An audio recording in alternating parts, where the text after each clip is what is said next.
What?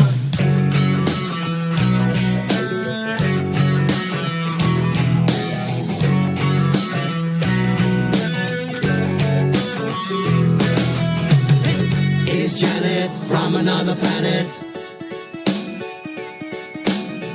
Is Janet from another planet? Is Janet from another planet? Is Janet from another planet? Is Janet from another planet? Is Janet from another planet? Is Janet from another planet? Is Janet from another planet? Is Janet from another planet? Is Janet from another planet?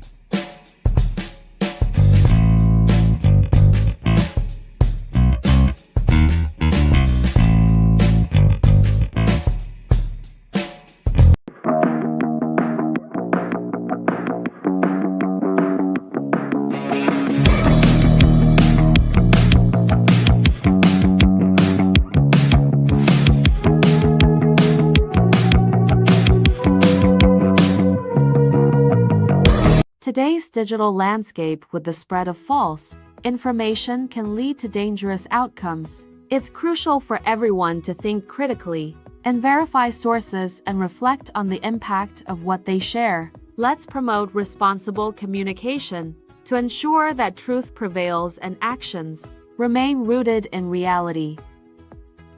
The opinions you're about to hear on this show are strictly those of the panel. The following program is rated TV MA LSV. It contains strong language, sexual situations, and violence. It is intended only for mature audiences. Well, hello, everyone. Welcome to the Friday Night Shit Show, which is never a letdown because there's always tons of shit to talk about. But I just want to say thank you to Ruben for joining me tonight, and I'm glad he's feeling up to it. And how are you, Ruben? I'm doing good. Good. I'm so thankful. It's nice to see you again. Haven't seen you in a while. I know. You must have been really busy. Yeah. I heard you're working on your, you said Substack? Yes. I have my Substack. Would you like to talk about that a little bit before we get started? Sure, I'll do that. Okay, and if you have a link, you can try to share it. That would be great. I have a link. Mhm. I have like several links, so I'll give you the main. Good. I'll share in the private chat. Okay. Oh shoot! You Didn't won't work get it? again. I hate it when this does this. It'll copy. I'm saying copy, and then when I put it doesn't paste the link. It pastes what it is. Yeah, You know. I know. I've had that happen to me too. So I said I've been having problems tonight. All kinds of weird, crap is going on. Well, what else is new? Not much. Well, But here, let I'll me share that. You go ahead and. I'll share my screen ahead. also. Okay. Can you see it now? Oh yeah. Just a second. I'm copying the link so I can put it in the chat real quick. There we go. And I'm gonna share this on there for you. There you go. Okay, so essentially what I have here is I have my Substack. My Substack is all of my writings, things that I've been doing. I've been writing for about 50 years. So on here I have again what I've been doing here with the shit show we've been dealing with essentially since 2020 when everything went to shit basically. I thought 2019 was bad. I have done things. I have my agape algebra. Everyone, what the hell is this? It's about how we use language to frame, how we frame our lives. The things how we can tell things are things are not right or whatever. And I have it here. It's a framework I've built, and it's one of the things I've done. I also have my books. I've been writing poetry. I have them here. Everything here, the one, I have this one article I wrote, The Tyranny of Convenience, How Comfort Becomes a Cage. And basically the idea of, you have a lady here cooking food naturally, and then you have somebody doing this. And the example I give here is the idea of making popcorn when you were a kid. Mm-hmm. What you have, and Janet, you know that when you wanted to have popcorn, when you went to the store, you bought the kernels. Yeah. And you brought it home. Mm-hmm. And I put it here. You stood at the stove, you measured the oil, you listened for the first crack. There are things you had to do. Okay. And then I remember when it was the microwave, and then now you have microwaves that basically you put it says a popcorn button. So somebody that no longer knows how to make popcorn the old-fashioned way. And you have this all the time where people no longer can do certain things. And then I write that in here. I have one thing I wrote about my father and I, how we approach different things. This is very important. The illustration here is somebody who washes the car very quickly versus somebody who details the car. And I'm a detailer. Basically, it's my life. It's all here. I put all this stuff out here, and then I actually have a religion also too, which is part of the axiom of love. Because I fell into all this as being the love doctor. It's kind of funny, where I actually have equations built out, because it's basically all there. And that's what's and I'll just stop this now, because that's what's important to know. Mm-hmm. In this shit show we're dealing with in our lives, everything, there are some truths too. And I have read the ancient texts, and the one thing that I have noticed, and we see it all in all times, and you too, as a writer, somebody will take your idea and they'll make a movie out of it or do something with it, and the writer is upset because they changed so many different things. Now we look at religion and how the message of religion should be love, yet everyone's fighting. The shit show we're dealing with right now. So this is why I put this together. So if you go to my Substack and subscribe, I put things behind a paywall because I need to earn some money, because I am still very sick. You can see right here, I still have my cane back here. Yeah. I'm doing things, but what's been going on is it's just been really difficult, but I have to move forward and see what's going on here. So I'm building this program, how to do things, how to build, so it's all there. So then, follow me there, and then I'll promote it. And it's on my Substack. I have my X. It's all there. And my LinkedIn's everything there, so you can see all the stuff I'm doing. So contact me if you want to know more. All right. Well, awesome. Well, thank you very much. And throughout the night, I would definitely just keep trying to share your link. Yeah. And I have Halloween stories out there I've written. I got poetry I'm writing. I'm publishing. I wrote a book. It's out there right now. I actually wrote 2 books in about 2 weeks. It's very simple to do, but it's simple to do. To write a book, you know what the hard part is? Editing. Editing is the hardest part of writing. Editing is really, really hard unless you have AI doing it for you. But even after you have AI do it, I'd go back and check, because some of it, you read it and you go, what? That doesn't make any sense. Well. The thing is that basically the way that I'm doing stories, I write it in my head, and I have a canon, I have a universe. So then I stick to the canon. So then all these stories are interrelated, but you know how it is, because again, nowadays the canon, there is no canon. It is all about the message. Yeah. So when the message is prevalent, then the stories make no sense, because they're going by a message and not by a storyline. There's no logic. Like when you like if Like if somebody does something, I was watching a show commercial that popped up, and I was like, "What the hell is this?" The show called Bridgerton or something like that. Yeah, Some it weird does sound show. familiar. It's a show that takes place like in the 1800s or 1850, 1890, whatever. I don't know what time it is. I know Yeah. it's old, or even 1700s or whatever. I don't know. They're all like royals. But first off, they have black, they got fat people, they got disabled people. It's just all, it looks wrong, and it sounds even worse because you have people who are writing as if it's today, but it's back then. So the word slang is wrong, everything is wrong. And the same thing because again, like Nerd Erotic and everyone who had been complaining about Star Trek Academy was saying the same thing. The wording was dated. It's like they're talking about the way they talk. It's like they talk like modern Gen Z, and it's like totally weird. So it makes no sense. There's no story.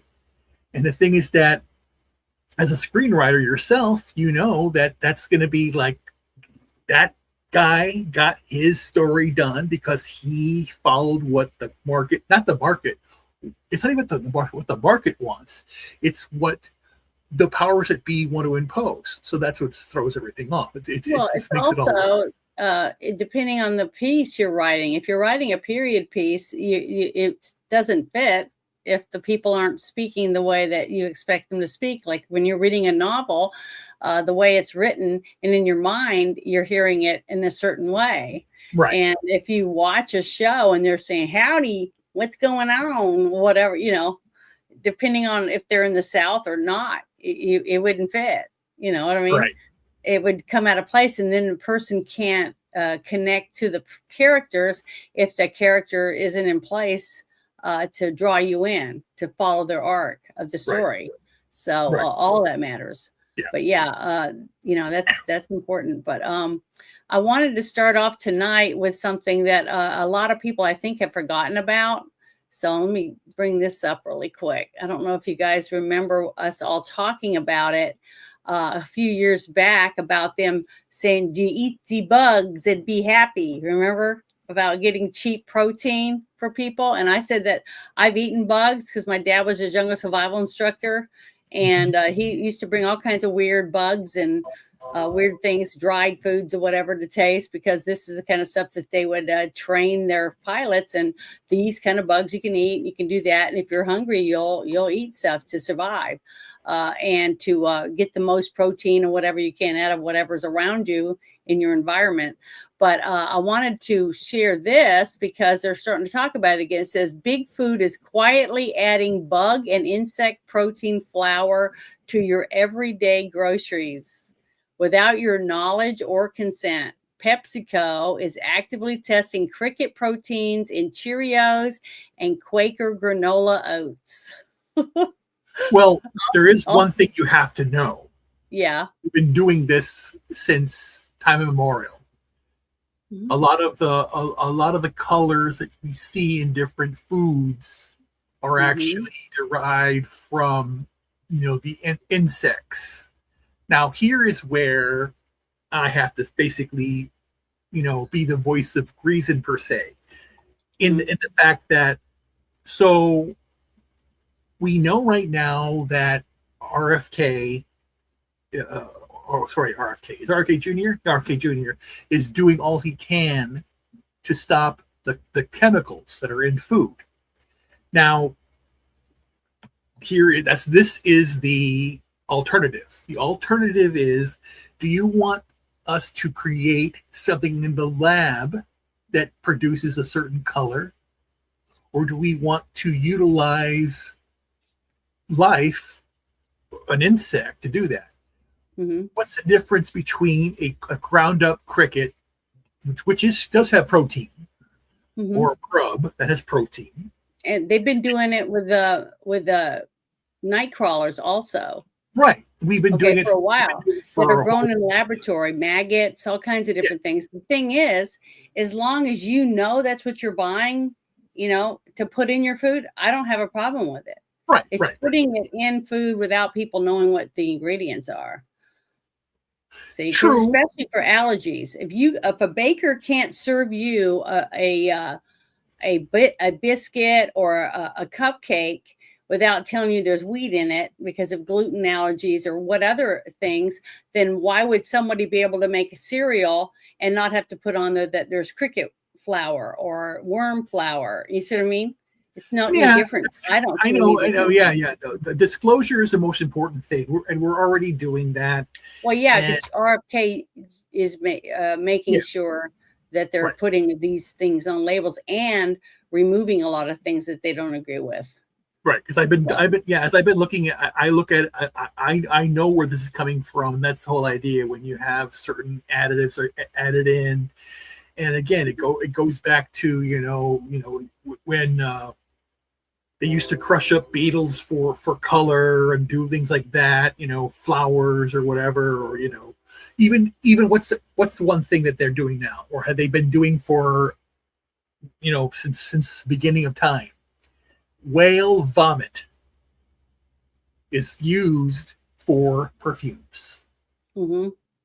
And that's something that has been since beginning of times. All of the most expensive perfumes use whale vomit.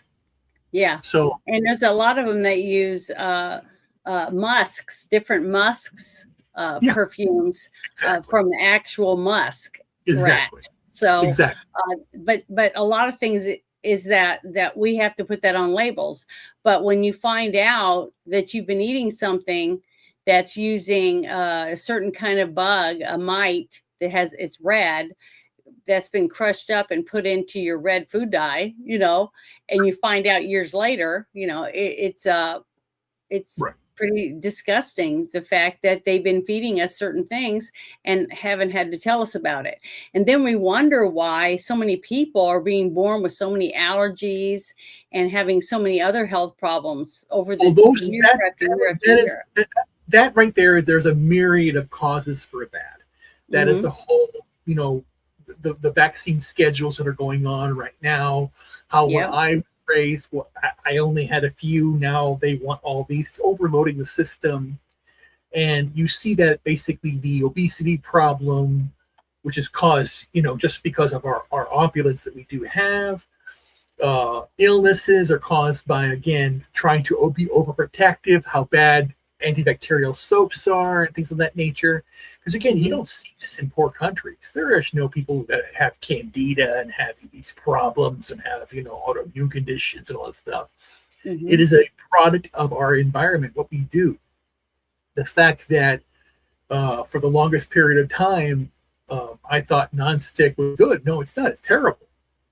Yeah. For you. And, the fact that people take, prescription medication or over-the-counter medications, we're inundated with this. And it gets the whole shit show. We're here now. We get it, how it is, everything that's going on. And that's why I had to pull myself back and understand the whole truth behind it and say that it truly is a shit show.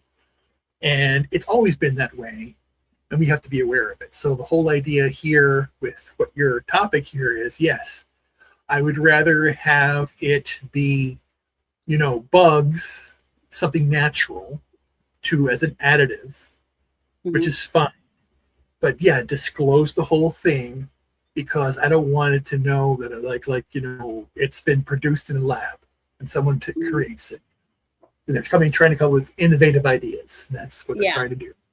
Yeah, but that was one of the things I wanted to share, is because it's been a while. It's been like almost 2 years since I've seen anything come across my timeline or in any of my other things that I follow talking about the whole thing with bugs again. You know what I mean? So that's why it jumped out at me, and I was like, oh, I got to share this, because I was reading some of the comments, because that's one reason why I like to share the posts, these different posts, so people can go look themselves, bookmark it, or share it with other people. But to go through and read some of the comments that other people make on there. Sometimes they agree, sometimes they disagree. Sometimes they just make fun of it, but sometimes they might have other links to other places that have more to do with more details from a different angle or whatever for the same topic. And that's why I like to share it, because there's so much stuff. Like here, see right here, here's someone named Jean Ann, I guess, from North Carolina. And she posted this about they're using what they're putting in these different things. Because see, it says whey protein, plant-based proteins, stuff like that. And then it shows muscle milk, Starbucks, Doritos, all the different things that they're adding certain things to kind of let you see what's in there. But I'm always telling people, and I don't get paid for any of this stuff for, when I recommend like getting on backyardchickens.com on your phone if you want to raise chickens. I don't get paid by them, but an app that I put on my phone, and it's free. It's called Yuka, Yuka, and you can take your phone to the store with you, and stuff that you normally would buy, scan the barcode. You'll be shocked when you see how many bad chemicals are in all that stuff. What's it called? And how shitty all of this stuff is for you. What's the app called? Huh? It's called Yuka. Yuka. And it's a free app, and you'll be shocked, because the first thing I did when I downloaded it was I started going through my cabinets, and stuff that I paid more for, like Triscuits and things like that. When I scanned it, they were worse for me than the Great Value brand. And the reason I think that is because if you go and look at the label yourself for the ingredients, it's less additives added to it. That's why it's cheaper. Okay. Because that means it won't stay fresh on the shelf as long. I mean, if you could take a Twinkie and unwrap it and leave it on the counter, roaches won't eat it, ants won't eat it, and in a year later it's still edible. Well, what is that telling you? It's not real. It's all, man-made stuff out of who knows what.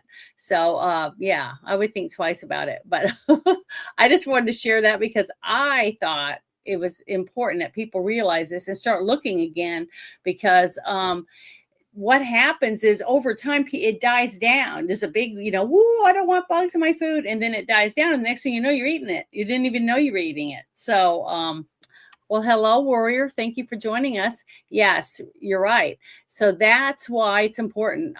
Get the app. Anybody that gets the app, come post it on my channel and say, I got the app under this show later on, and tell me you got the app and what you thought of it. Or you can go to my DMs on X and send me a couple of messages or whatever, because I do check my messages. I try to check every couple of days for sure. But it's interesting to see what you guys think about the app, because I think it's great. I don't know who started it, and they're adding to it.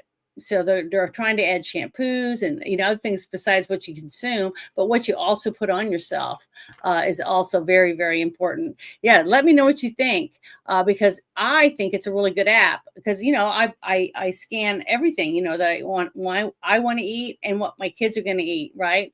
And I have allergies, so I have to make sure that it's not going to make me itchy or, whatever else. So I just think it's a great app, and you can give it to your teenager, because one of my teenagers, I was telling her, okay, you're eating all this stuff that's got fake sugar in it, and it's mostly stuff that kills rats in laboratories, but you're eating it every day. So, just go scan it. You'll be surprised what is in your food that you're eating on a daily basis. You won't even realize it. And just think about it. Your liver and your kidneys have to filter all this stuff that you're eating to keep it from going into your blood or to your muscles and things like that. And it's doing the best job it can. It's the best. We have a wonderful whole body that works in sequence to protect you. As soon as you cut yourself, your body is sending stuff to that cut to try to stop anything from getting in, any germs or whatever else, to protect you. It sends white blood cells there and everything. It's a miracle. I mean, what our bodies can do for ourselves, but we have to help it by putting the right stuff into it so it can fight, and defend itself from whatever's around out here around you. But I just wanted to bring that up, and I'll bring that down now. Stop sharing it. But I just thought it was really, really, really interesting. So the next thing that I've got that I wanted to bring up was something I thought was interesting, and that maybe our country might start doing it, because you know me, I go to the gym every other day, if it's not a tornado or something, but I try to take good care of myself, because I don't want to be one of the people where they're relying on other people to take care of me. You know what I mean? I don't want to have my kids take care of me when I should be able to take care of myself up until the last day of my life, I hope, knock on wood, because my grandmother on my father's side was 101 when she died, and she was sweeping her kitchen the morning she died. So I would love to have that happen. I think that's the best thing that anyone could ever ask for, is to be able to be active up until the last day. But this next thing I want to share, I thought was so cool. Let me start it over again. This is in Romania. And in Romania, they're setting up these little ticket booths, and it's got a video camera and stuff in it. And if you will do squats, like 20 squats, they'll give you a ticket, a free ticket, valid for one trip to go somewhere that this transit network goes to. And I was like, wow, that is really cool. And so you just stand there, you do whatever the machine tells you to do. But it also says that if you're a senior and people with disabilities, they can still ride for free. But they're asking what you thought of this idea. So I'm going to share this in the link in the chat also, because I think that this is a really smart thing, that if you wanted to try this just in a couple of cities, just to see whether or not people would think about, hey, maybe I can start working a little harder at trying to stay fitter, walking upstairs. I always tell people I never hardly ever take the escalator when I'm at the airport, unless I'm way behind and I got a long way to go. I might get some help. But normally I try to always take the stairs, do as much as I can on my own, just to get that little extra thing, especially if you're going to be riding in an airplane for hours, because you're not going to be moving around. You're going to be sitting, and that's not very good for you. But let me play this video real quick. Watch. I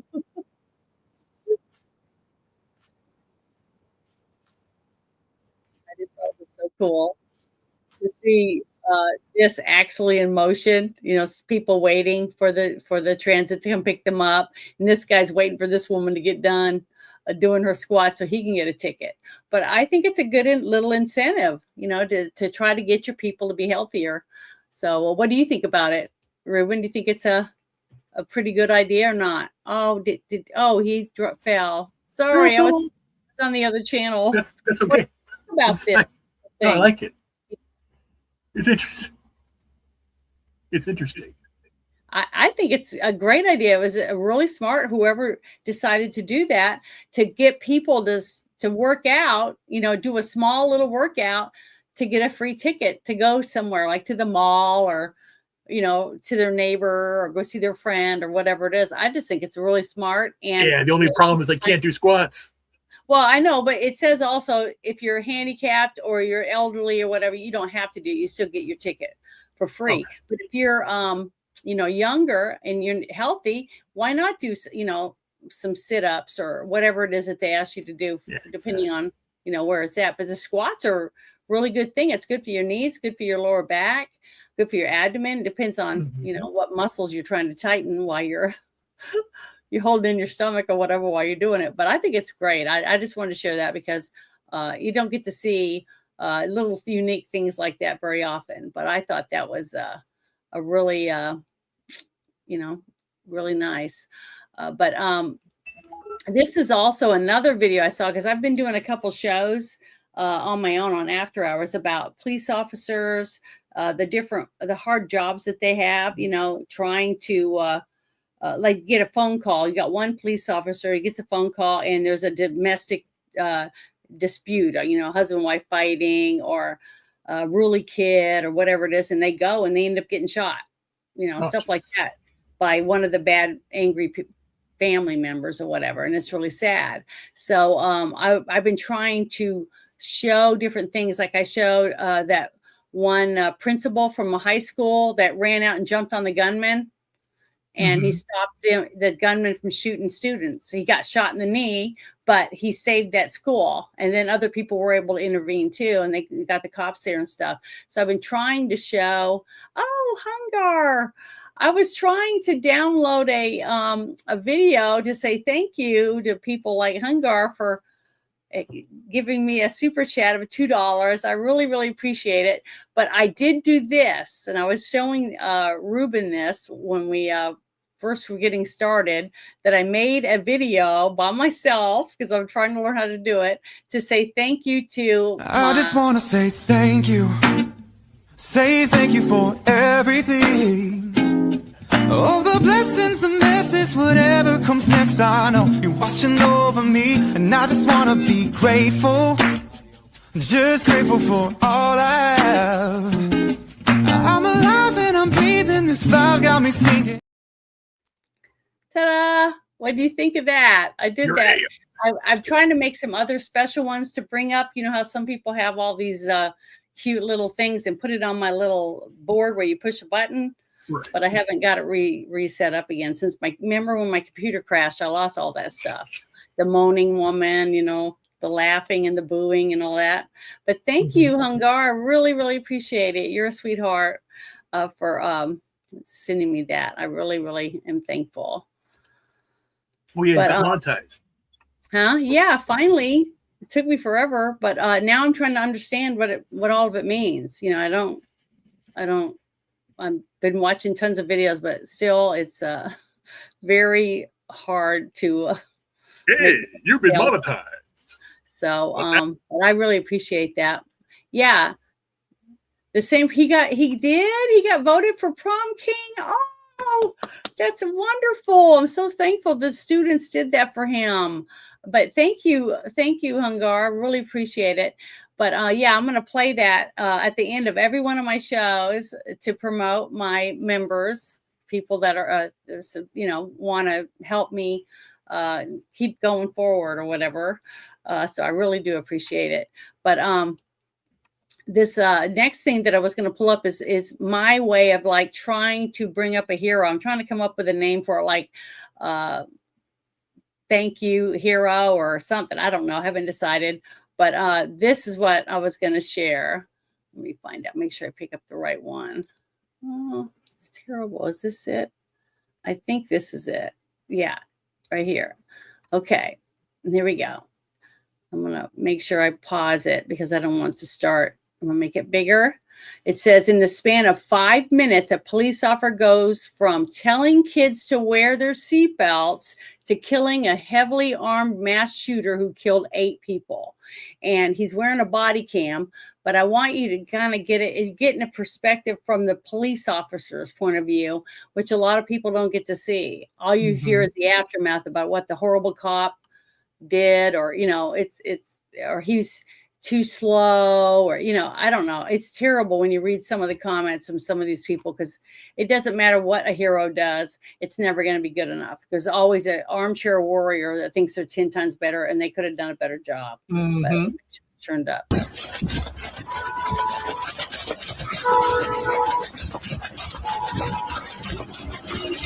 out of here!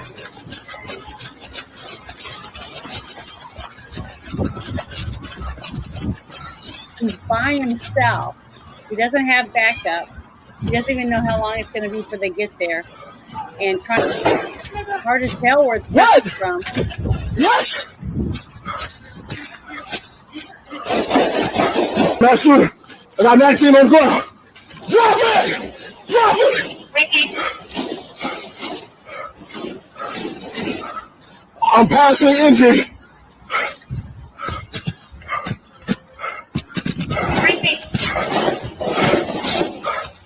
I'm moving as fast as I can trying to get over there. Remember, this isn't a SWAT guy. This is just trying to figure out where the actual place is so we can tell the police and have other people come. I'm about to What was this traffic dispatch? So far, about police, I got him down. Bro, now stay your down. Stay your down. You good? You got him? Yeah.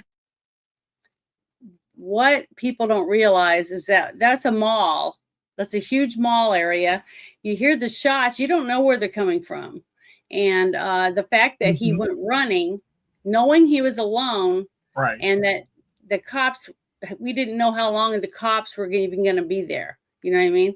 And he couldn't really tell them where it is. He could tell them that they're at this mall, but it's huge. As you saw him running, and it looks all around.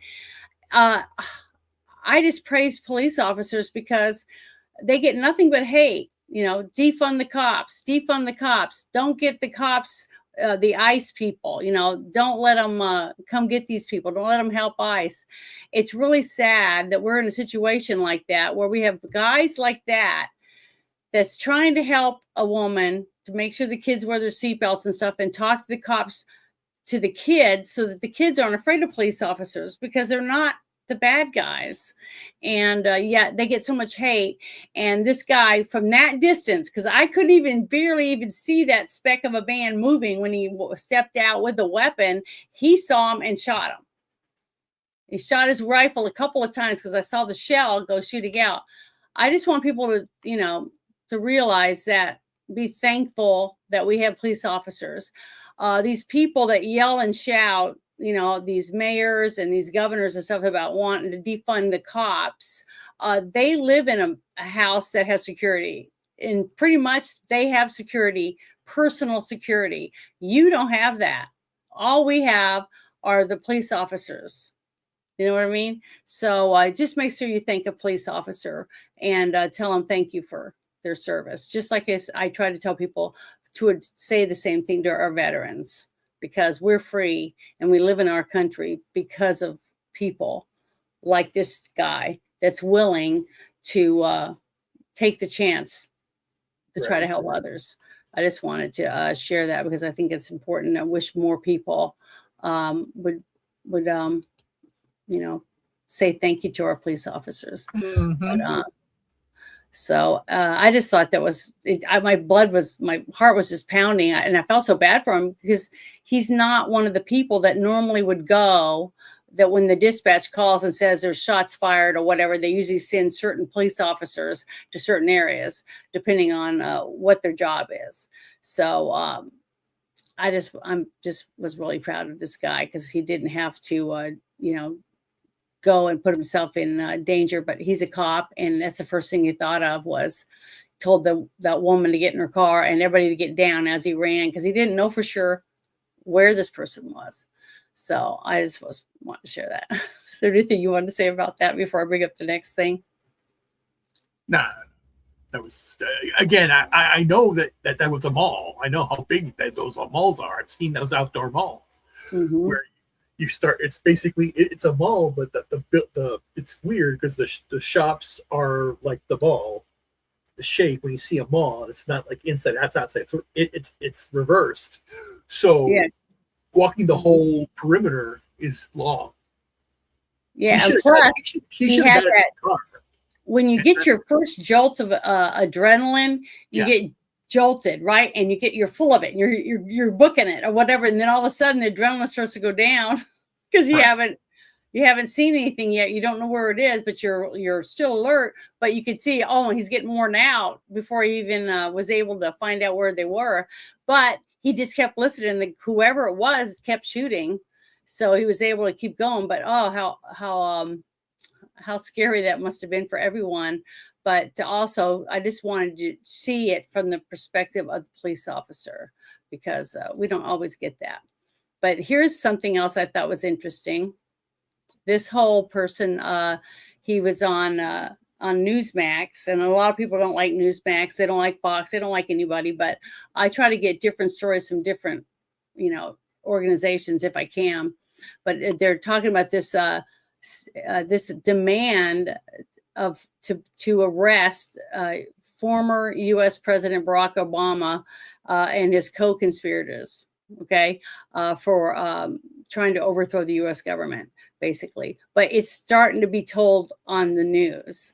So that's one thing I kind of say that's why the storm is coming, basically, is that it's starting to see it more and more and more, all of these different things being talked about on the news, which they wouldn't touch it with a 10-foot pole 2 years ago. You know what I mean? So the fact that they're doing it and it's coming out and they're starting to come out with more and more evidence, and we're starting to see, things, indictments coming out. Now, it may not always be the people we want, because remember, they already sent one out to Comey, and look what happened. One of those judges got thrown out. Well, she'll have to rework it and put it back in, but we got to get the judges in. And we have, I've been bitching about our Congress. We've got some lame people that don't want to do their jobs. They're not America first. They're not for the people. They're for themselves and for whatever, cheddar they might be getting. But I want to play this for you just so you can listen to it. And I'll share this in the link for this. And you can look it up. It's on other channels. This was just the one that I found that had the most packed into a small little bit. Here we go. It should shake every single American in their shoes.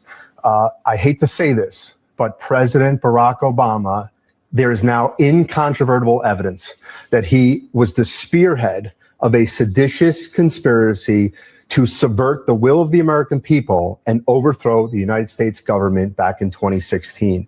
We absolutely must hold every one of these criminals accountable for the crimes that they committed. They are the most heinous crimes committed in American history. James Comey, John Brennan, Clapper, Rice, Biden was in the meeting in July 28th in the Oval Office. They briefed Barack Obama on Hillary Clinton's plan to, quote, tie Trump to Russia collusion lies. It consumed our national discourse for 5 years. It undermined a sitting duly elected president. It sabotaged administration. It framed a 3-star general. It destroyed and ripped this country apart. We had a constitutional crisis, the likes of which I don't think any American can fully comprehend. It is atrocious, and every single one of them must be held accountable. Yeah, and of course. And I think he's 100% spot on because of everything that I've seen. It's even worse than what some of these people make it out to be. But the thing is people think, well, no one died, so it can't be that bad. It's not as bad as 9/11.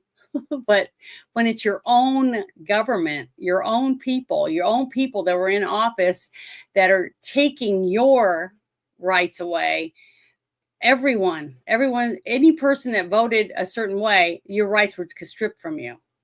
And they felt they knew better than you. And they didn't want this person coming in because they knew what he was about to do, start coming in with a bulldozer and shut things down. So I just think it's great that we're finally starting to see the people on the news talking about it. Is there anything you want to say about that, Ruben? Sorry. No, it's okay. Okay. Well, then this next one is another one of those little things that I found that have to do with, I think it's this one. Let me make sure. Oh, it has to do with vaccines, but it's not vaccines for you and I. It's for your pet. And what I'm finding out is very, very scary. It's saying the USDA silently approves experimental self-amplifying mRNA for animals. Veterinarians are actively administering Merrick's Novivac NXT for rabies, flu, and FLV. I don't know what that is, but I just recently got a dog because her master passed away and nobody wanted her. So I have this little white Bouchon. She's 14 years old, but I'm going to make sure when I take her to the vet this year, no, you're not getting this shot. But I wanted to share this with you because what people don't realize is what can happen after you get this animal done. If you haven't been vaccinated, you're with the COVID, whatever, and the other stuff that they put in that, just watch this. The USDA last year approved self amplifying mRNA injections for our cats and our dogs for rabies and a few other things. It's possible if their dogs or cats receive the Novavax NXT self-amplifying RNA particles, it's possible they are either shedding the self-amplifying RNA or the antigen products that the dogs or cats are now producing onto the owners, their bodily fluids. And so none of this was tested, by the way. They just authorized it anyways because they don't care. And they're widely available for online purchase. And so veterinarians across the country are currently injecting self-amplifying mRNA into our pets. This has to be stopped. Has that started yet? Has that started Yes. yet? Yes. That's the issue. But I'm going to share that in the chat so that you can make sure that whatever brand your pet is getting, that it's not this one.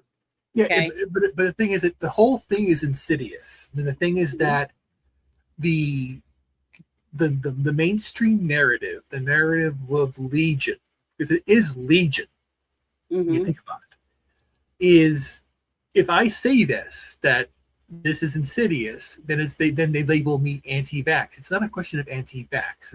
A vaccine, the way that a vaccine was created, and this is why this goes back to the idea of it's as innocuous. There is no. It's the same thing as your story being changed, your script being changed. A vaccine is when you take a live people. This is what a vaccine is. You take a live virus, and then it's dead, and you use that to inoculate somebody. Now that's what a vaccine does. Okay. Yeah. This is not that. This is mRNA is DNA. It's genetic manipulation. It is not a vaccine. So this is where people are using mRNA vaccines, but that's the whole thing. They're using the word vaccine wrong. It's not. It's gene therapy. Well, it's because when you see a needle, when you see a needle and being poked and having something injected, they say vaccine. It's just like me. I get every 2 weeks, I get allergy shots. Okay. They make a serum out of everything I'm allergic to, and they inject it into each arm, the different stuff. And it makes my body trying to get my body to realize that I'm getting these doses, and they keep upping it, that it's not so bad. It's not something I should be going, freaking out over because it's just cat dander or whatever, or some kind of pollen. Right. Not a vaccine, but someone else would see me get it and think I'm getting a vaccine simply because it's using a needle and it's putting something into my body. Correct. So that's the idea. And that's why I am very, I'm very disappointed with humanity in some regards, or have empathy for them for what they're doing. Hello, Joe. And then I just feel bad because, like I said, this story proves my point. There are people out there that don't care. It's mRNA. It's something new. We can do many things with it, and they're putting it out there. Merck is an evil corporation. Okay, it is. All the pharmaceuticals, everything's evil. But the thing is that here is where the failing is, and I say it's on me, not anybody else. But I wish more people would do more. But here's the thing: it's not light and dark. You have to be indifferent to the whole thing. But because again, like they're gonna call me anti-vax. I'm not anti-vax. I'm pro-truth. I'm pro the reality of this. What we're doing now is we're poisoning. Everything's a poison because it has been officially now true. Did you hear that they are geoengineering the atmosphere? They've been doing this. The chemtrails are real. Chemtrailing is real, and they prove that. And then we haven't even talked about it yet, but the whole idea that the theater of the absurd is what's going on in the world, where you have Suffered Poverty Law Center supporting the KKK. It's all part of the narrative. The world right now is just basically all humanity is doing is arguing over a glass of water. Half the people are saying it's half full, half are saying it's half empty, and nobody is drinking water. And we're all killing ourselves arguing over that. It's that simple. We have to get over it and move on. We're not doing that. We are just languishing in the shit show we're all in, and that's why I'm not doing it anymore. Yeah. That's why I'm writing, and I'm going to prove these things. I thought, once we have a little break, I'll do another presentation from my Substack so we can light it in the air a little bit here, because I want to just basically say how important it is. Because, like Joe, Miss Joe's Atmosphere, and yourself, it's like,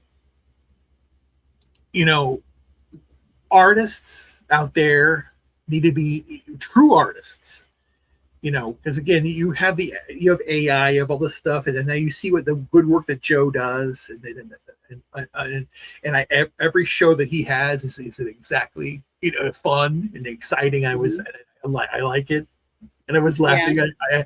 I basically sent him a funny joke, because again his X account got botted, and I said the quarter he was after Joe's Atmosphere. Just kidding, it's kind of funny, but I think that's what I'm saying. When I see your scripts, it's like I want to basically say, I'm not listening to the noise anymore. I don't watch TV.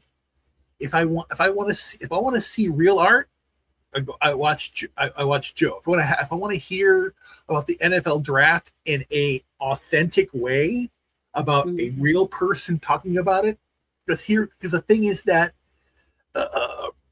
we're not influencers. We're doing this because I'm here because of what happened in 2020. Mm-hmm. You're probably here the same way. We couldn't go out. We're going, everyone's nuts. We're the same people. And we met each other here as that's how it is. And that's what I'm going to do now, because what's happened to me, I don't want to take it up too much time, but I'm just done with the bullshit. It's like, I'm no longer going to argue about it, because we're living in there's controlled opposition on either side. Mm-hmm. And you see it now. We've been lied to, all that, all of it. And then what they're doing now with, mRNA, and they're doing it, they're putting in pets, in your livestock, mm-hmm. Mm-hmm. And yeah. See, that's a thing, and that's the idea. Joe does it, and I do my thing and you do your thing, because we like doing it. Mm-hmm. But we think it's important when we talk about too, even if no one else does. Right. I still talk about it, Right. So I just can't help it. I just feel like it. I don't know. I feel like I'm in the wrong if I don't share something that I think is important, and whether they want to listen or not, that has nothing to do with it. You see, I'll put it out there, and if someone's interested or think it's important, they'll share it with someone else. Right. And that's why I do it. Great. So, that's my way of getting it out there. But this next thing I thought was pretty interesting is something else that I feel is important that people should know about, that they might not know about or might not have heard about. See, you and I have been doing this for a while, and we pretty much know about a lot of stuff because we're right there when it comes out. You know what I mean? Somebody's going to send it to us in some form, but a lot of people don't. And that's why I feel like, because I've got 4 sisters, and I'm always shocked. I'll find out about something, and a month later, I'm talking to one of my sisters, and they go, I never heard of it. You know what I mean? And they watch tons of news and stuff that you'd think they would know, but they don't. So it's just, to me, it's important that we try to share it. But I found this when it came across my timeline, I thought it was interesting. It says Senator Ron Johnson just revealed that Senator Kennedy provided him with 11 million pages of HHS documents on the COVID vaccine. And he's going to talk a little bit about it. And I think it's important because this stuff is coming out. Just like you said, yeah, a lot of people are mad because they've known about it, since, for years. And it's just now coming to light, on the news. But the fact is that we are a country of laws. So if we expect to get arrested and actually be able to go to court and have a jury of our peers, then we have to follow laws. We have to have some law to keep things at bay and to put people in jail or whatever else. And sometimes it takes a long time. It takes a while to work it through the court because you have to go to the Supreme Court sometimes, things like that. But getting it out there and getting it out to where people are ready. So when they do watch it on TV or whatever, they understand what's going on, because a lot of people don't. They have no idea. They don't understand how any of it works because they just never paid attention before. So I'm glad that people are starting to pay attention and getting to see things like this. But here we go. Because of Secretary Kennedy's dedication to radical transparency, we got about 11 million pages of documents that we weren't getting from HHS under the Biden administration. And we have now uncovered the fact that FDA officials knew in March of 2021 that their analytical system for the VAERS system was completely inadequate, that it would mask significant safety signals. Mm-hmm. They had a different system that would, produce this information unmasked.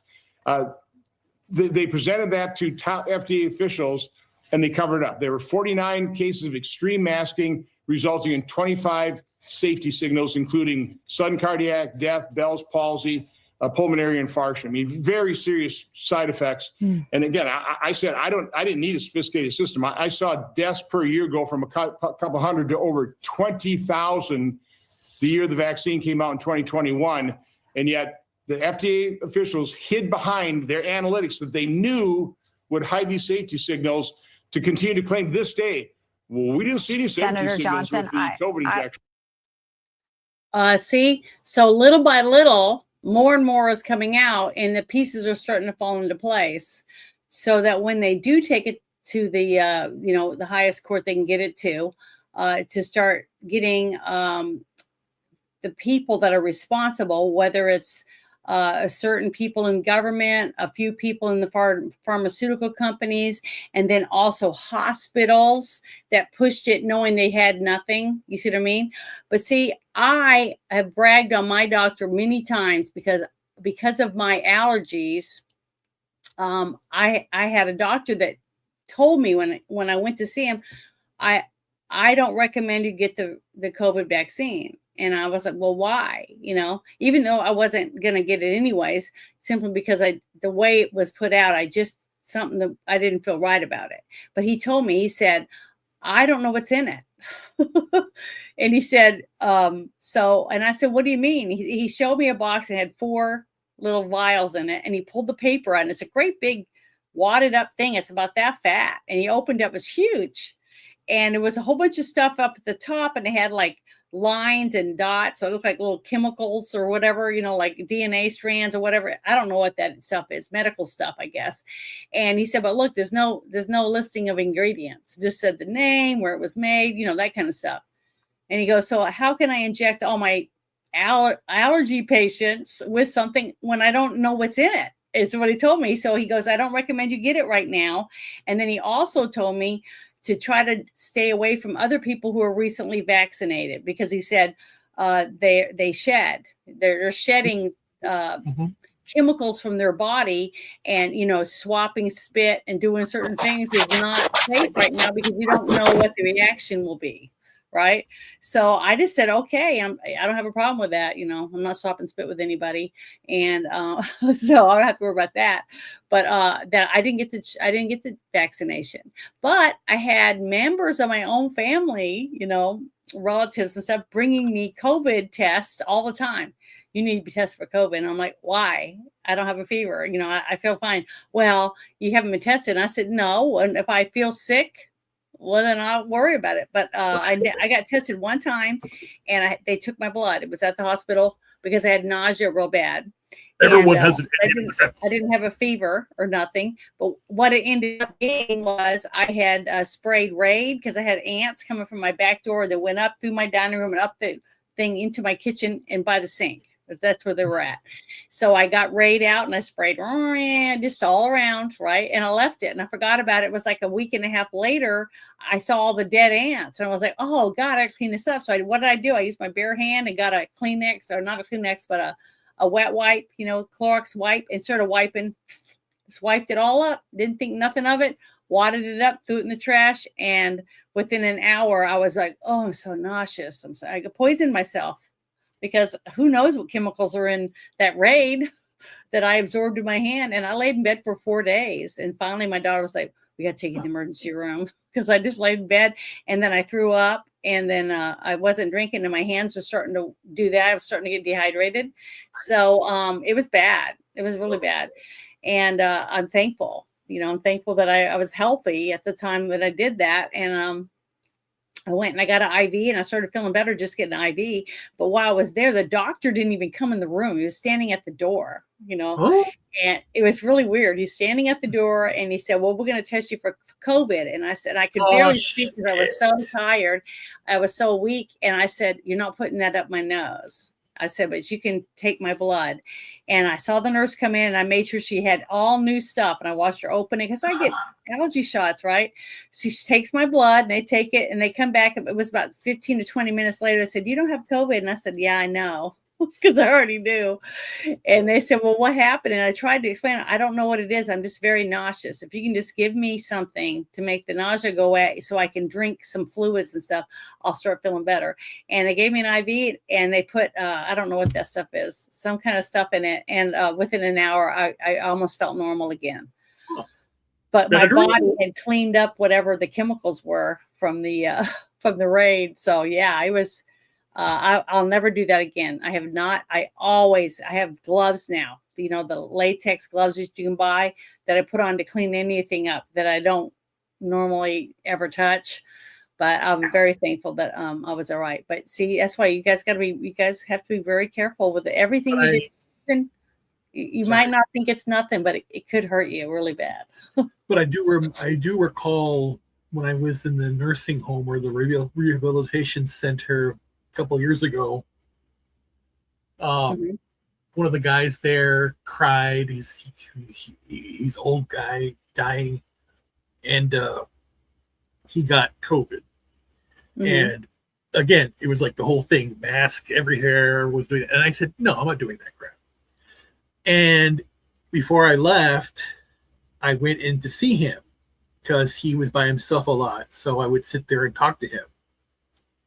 And, I never got sick. And that was a whole thing. That's the one thing that we lost. The idea that people got afraid of a cough, of a sniffle. It's scary. And the thing is that's why the power of suggestion can destroy you. The human voice. I've been studying language for recently, or not recently, my entire life. Why words are words, what they mean. Why is the Bible a certain thing? That used to be. Why did it change? I go back to the original source. All that stuff. Things we talked about, and the same thing here. How a vaccine should be a vaccine. We should do things the right way, and we have confused ourselves in everything that we're doing. So you have to have love, but not too much. And what's right now, what we're dealing with is a world that is suicidal, has suicidal empathy. We are creating people who feel that they're putting, how'd you say it? Ideas in their head that they are not worth anything. Like the idea that people are now, children are growing up ashamed to be white because they've been told it's bad. And it's a horrible thing. Mm-hmm. But the thing is that it's equally wrong when you tell somebody that they're too dumb to get a photo ID. Mm-hmm. Literally, they're saying that. It's that if I want to require you to have identification like we all need to do, I had to go through so many hoops for my medical things. I'm still doing it. You have to follow certain things. But when you take the language and you continue to inundate people with, garbage shit, it affects you. So we gotta change the world. It's just it starts now with what I'm doing. It should start with every parent. A parent, and you can meet when you meet certain kids and you get to talk to them. You can tell they have two parents at home. They have parents that love them and help them with their homework, that are interactive with their kids. And then you meet other kids, and you can tell when you meet them that they don't have a father at home or mom, or they don't have anyone that's helping them with their homework, or any of these things. They don't have a parent, you know what I mean? And it's really sad to see that. And I'm hoping that we're going to start seeing a rise of people that are starting to say it's time to, think about. Well, there's always a cycle. There's an 80-year having a family with both parents. Because it's important. Yeah. And hopefully it's circling back around. I really do hope so. Because right now my heart breaks for a lot of these people because they have nobody. We still have to go through a lot, because again, the Epstein thing's still there, and the corruption's still there, the fraud's still there. What happened in Virginia is just a joke, It's a divine comedy. It's all. I'm writing a sequel. Just kidding. I wrote a sequel to the Divine Comedy because it is funny. It's all a comedy, and it's sad. Well, there's a lot of stuff going on, but some of it's definitely not a comedy for some people. But I wanted to share this because I'm trying to keep the vaccine stuff together, even though it was started out with the animals. It still affects humans, especially if you're the parent of a kitty cat or a puppy. But this one I thought was interesting because we have seen a huge rise in the last 20-something years or 30 years almost in dementia, with people with and also with what is that called? A lot of kids get on the spectrum, a lot of these things we're seeing a rise in it. Autism? Autism with diagnosis, people being diagnosed with autism, all different ranges on the spectrum and stuff, ADHD, and just more and more and more stuff. And I just think it's because it's an overload of all these chemicals that we're putting in our bodies, and our brain already makes chemicals that our body's supposed to need, depending on the vitamins and stuff that we get, and exercise and stuff like that. Like just getting a hug, from someone, or a kiss from someone raises your endorphins and things like that. Right. We already know that. I mean, you can tell by the way you feel, I don't know. I just think it's sad that we're getting to where we're all. Here's the problem. What they're doing. They're doing this intentionally. Yeah, because we're all numb. We're getting numbed. We're getting dulled down. No. But here's where it gets kind of interesting. Mm-hmm. If when you, it's time for you to find a mate, or you start to go out, you go through a process. You should of finding the one, and then finding the one. And then it's the level of intimacy from general, like a pyramid, to the top. Yep. It's step by step by step. It's harder going up, and at the peak, it's only one person that gets that intimacy. That builds your strength of character and you start to have the circle of trust, you know, in a sense of a way where you have people that your unit. Mm-hmm. But if you make it casual, which is the big rage, and again, that's going on now, but it's not. It's more so now.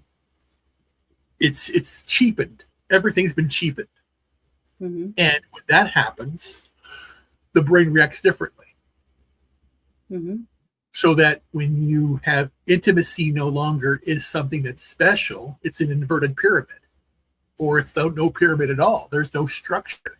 Well, one thing I can definitely say is this, just from observing and talking to lots of people since I started doing this, you know, it's been almost 4 years now, going on other people's channels and then finally deciding to do something myself, right? But I've been on lots of different shows where we talked about relationships and about apps where you swipe left or right, you know, to get somebody. Yeah. But I talked about this. I talked about this quite a few times. But you meet someone, okay, you get a divorce or whatever, or you have broken relationship one after the other, and you're not getting to know someone. You don't get to know them before you actually get intimate with them. You meet them and you jump in bed with them. You know, you don't know shit about them. And you might be making a baby and you don't even know it. You know, see, with someone, you have no idea who it is. You don't know anything about what their favorite foods are, what their favorite colors are, whether they have allergies, whether they have, you don't have a clue. You have no idea who this person is. Yeah. That's the whole idea. It's like the whole idea. Like, okay?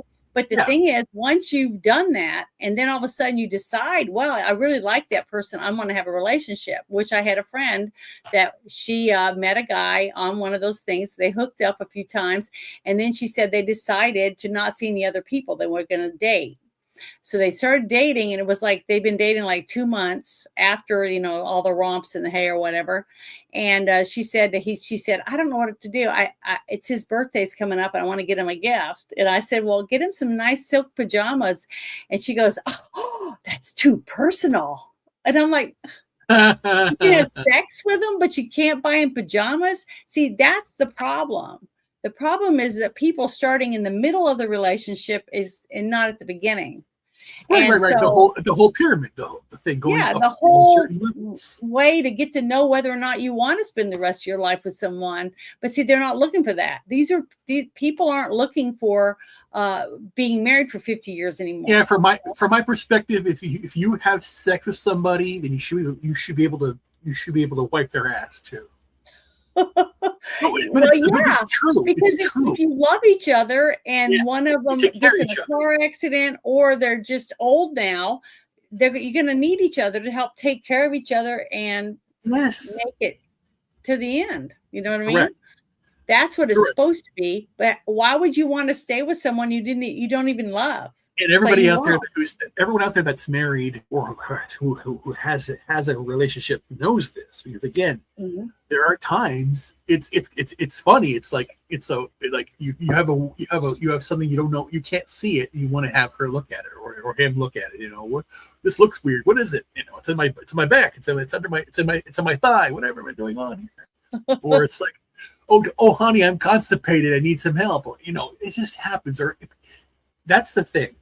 The true test of love is when somebody's sick that you care about. For the first time it happens. The first time they're sick or something happens that you don't know, and it's like it takes you out of it. It's like, you know, where it's like it's because it's an extension of you. You know, your mate should be an extension of who you are. That's the whole thing. But again, it's not that anymore, because again, they don't want to basically understand that there are roles.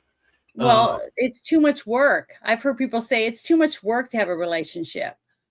You know, when I can just go and rub one out and then come out here and fix the food I want to eat, watch a show that I want to watch, or play video games or whatever I want to do and not have to worry about it. So basically, that's why the hookup culture is so big.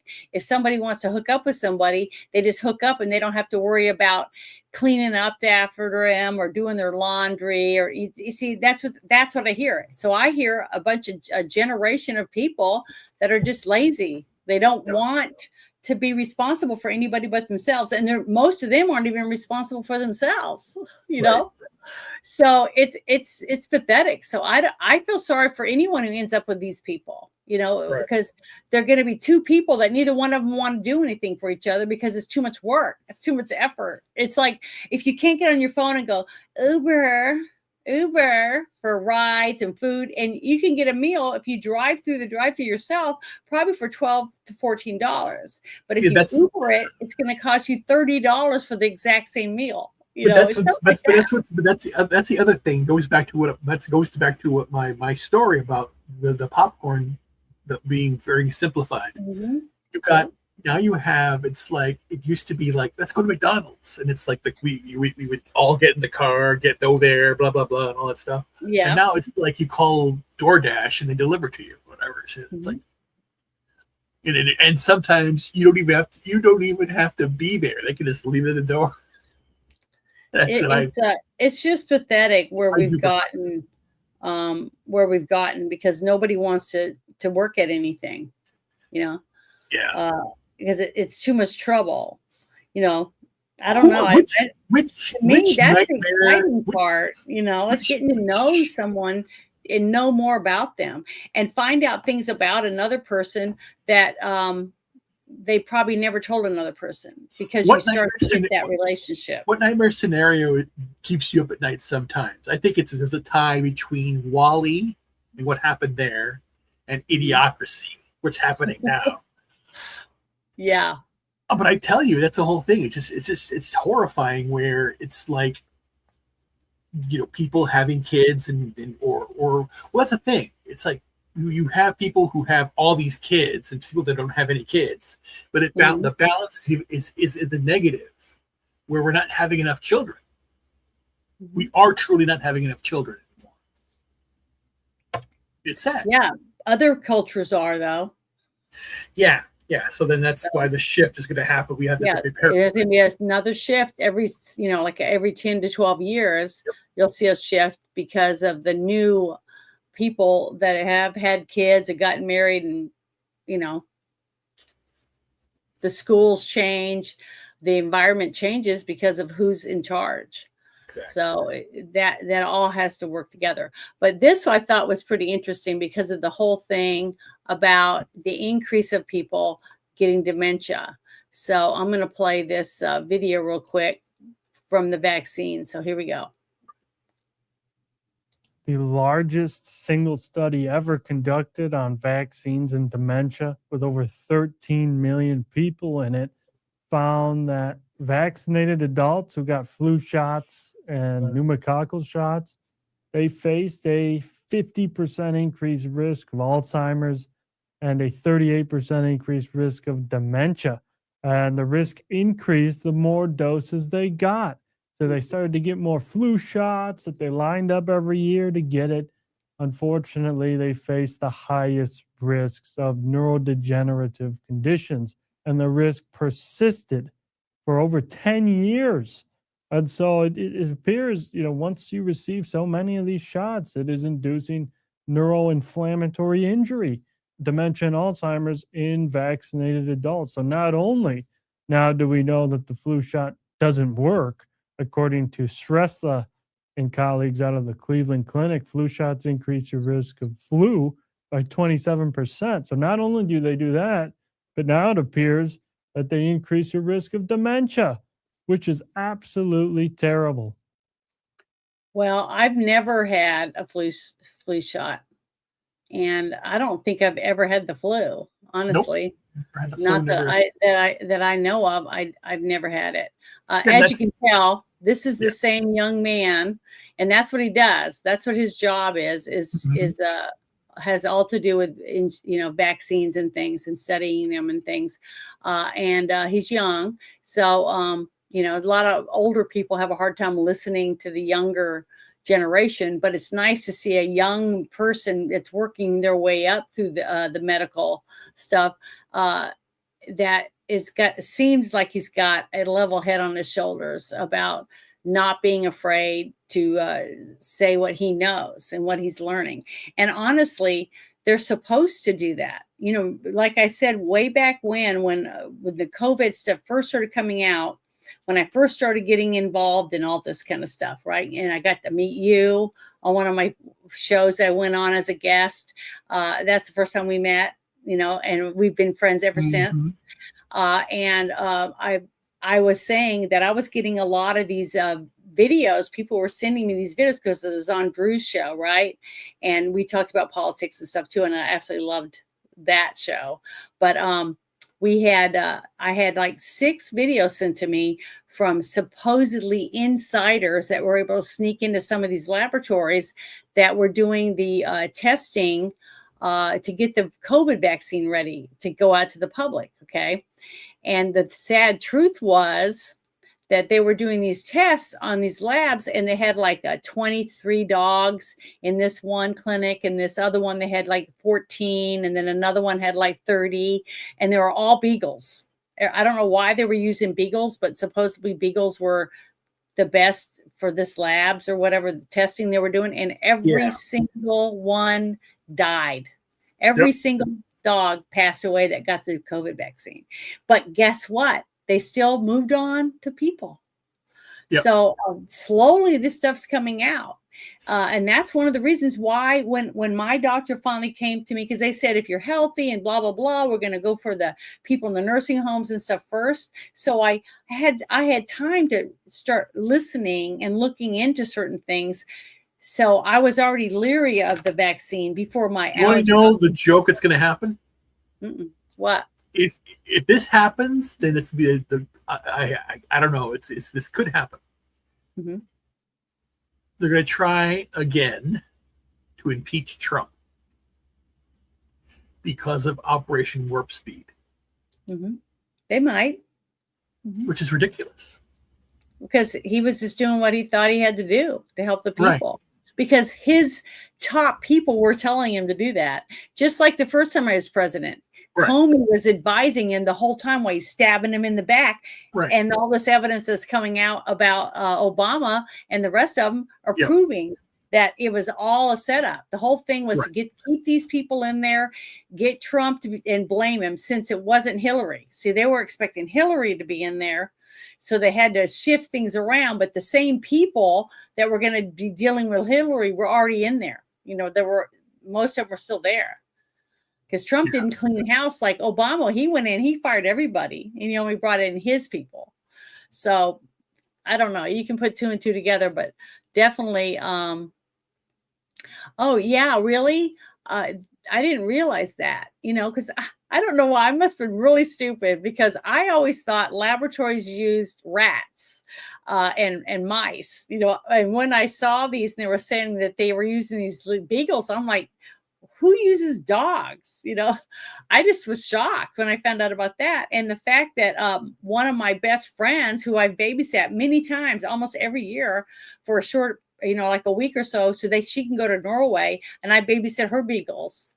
And they're just adorable. And I just can't believe that people would take those and put them in a laboratory and treat them like they're lab rats, basically. And it was heartbreaking. And maybe that's why these people were sending me the ones with the beagles, because I have shared beagle videos or whatever when I'm there visiting, in Florida.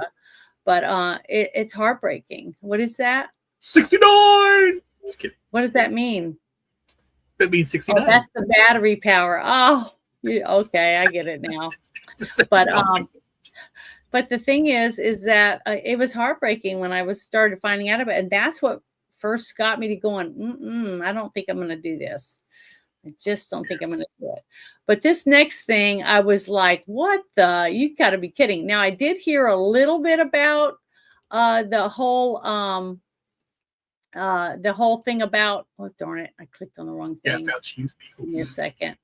the whole thing about Gavin Newsom, and the railway that they were building, right? I heard a lot about it for a little while, and then all of a sudden I didn't hear anything. So that's what's interesting about this guy doing this, because I was surprised because I hadn't heard anything for a while, because they were all talking about it for a little bit, and then all of a sudden nothing. You didn't hear anything about it. And we're starting to see more and more fraud stories coming out of California under Gavin Newsom. So, and I'm not shocked by any of it, because I always knew that he was skanky, because I never liked Bill and Hillary Clinton either.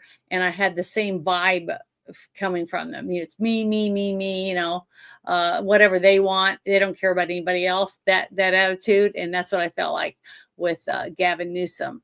A couple of interviews and stuff. You don't have to really listen to him a lot before you start getting that sense. But it says 60 Minutes just aired Gavin Newsom's high-speed rail being exposed. I just thought there was a great, it's quintessential example of government waste and mismanagement. Yeah, 100%. And the fact that Minnesota's, in such a mess too. But the economy in Minnesota isn't anything, like as big as it is in California. So it's going to be even more massive than I think anybody's going to even has a clue when they find out about all the fraud that's coming out of California. But here we go. I wanted you guys to hear this. It's pretty good. I think that the California high-speed rail nightmare is the probably quintessential example of government waste and mismanagement. You say this needs to stop. Needs to stop. Congressman Vince Fong, a Republican from Bakersfield, sits on the House Transportation Committee. He says that when California voters first approved high-speed rail, the promise and price tag were more marketing campaign than realistic projection. We're now in 2026. There are no trains. There's no track laid. It's a complete bait and switch. If I vote for a mansion in Malibu by next year and someone says, actually, you know what, in 5 years, we're going to have a doghouse in Modesto. How do things go so off the rails? The business plan that was put out in 2008 was very theoretical. This is what we think is going to happen. And it became very clear that they didn't have the specifics worked out. I think that the California high-speed rail nightmare is the probably quintessential example of government waste and mismanagement. You say this needs to stop. Needs to stop. Yeah, sorry, I didn't stop it quick enough. I was trying to shut that other one. But what's funny on top of most of this is the fact of the channels that are now airing this stuff. All the channels that were rip-roaring for the Clintons and the Obama and the Bidens, and they were covering their asses constantly and throwing Trump under the bus, even with the fake PP dossier and all that shit that was paid for by Hillary. They were putting that out like it was candy. Here, everybody share this shit. We know it's fake, but share it anyways. We're going to make some money off of it, or whatever it was. But the fact that they did that, but now it's 60 Minutes is airing dirty laundry for Gavin Newsom is what's funny mostly to me, because most people already that I know, most conservative people that want the government to stay within their means, already knew that he was full of shit and a skank. And most of these people or do anything for themselves, whatever amount of money they can get out of the system and put it in their own back pocket, they're going to do it. It's not a surprise to me. But what's a surprise is the media, the same media that covered for all these people, is now leaking the stuff out and saying, well, look at this and look at that, like they never did shit. I don't know. That's one of the things that really chaps my ass about this whole thing. But what do you think about this? Did you think that they would ever come out and start talking about it the way they are? No. Well, no, yes and no. The fact that here's the sad problem too. What's the show? 60 Minutes. 60 Minutes, yes. What happened recently with CBS? Which one? Which thing? Barry Weiss taking over. Mm-hmm. Oh, okay. Yeah. So people will see this and they will blame her, and it'll just go away. They said it here. Republican They say like when Sarah Hernandez was attacked recently. Yeah. Conservative activists, no, she's not an activist. She's not a conservative journalist, let's just say. Yeah. A journalist. We are all journalists. There's no to be a journalist is to tell a story. You tell your life. You do that. You do it through art. You do it through music. You do it through writing, whatever. And it's just very odd. But going back to the point here is no, it's a terrible thing. I've seen this high speed thing going on forever. Europe has it. Japan has it because the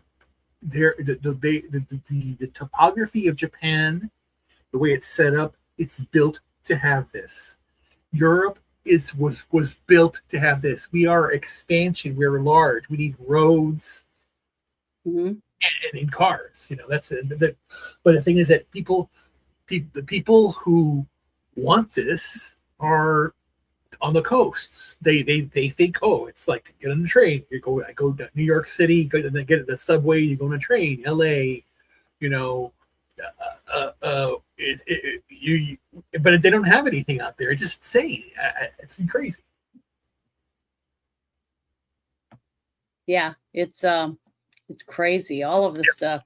But I'm liking the fact that I'm seeing more and more of it being exposed finally, even if it's from because I'll share something in the shit show chat, and they'll say, why are you sharing these people? They're full of shit. And I'm like, wait till you see the story, because that's part of the story, is the fact of who's sharing the information now that didn't share it 4 years ago. They wouldn't share shit.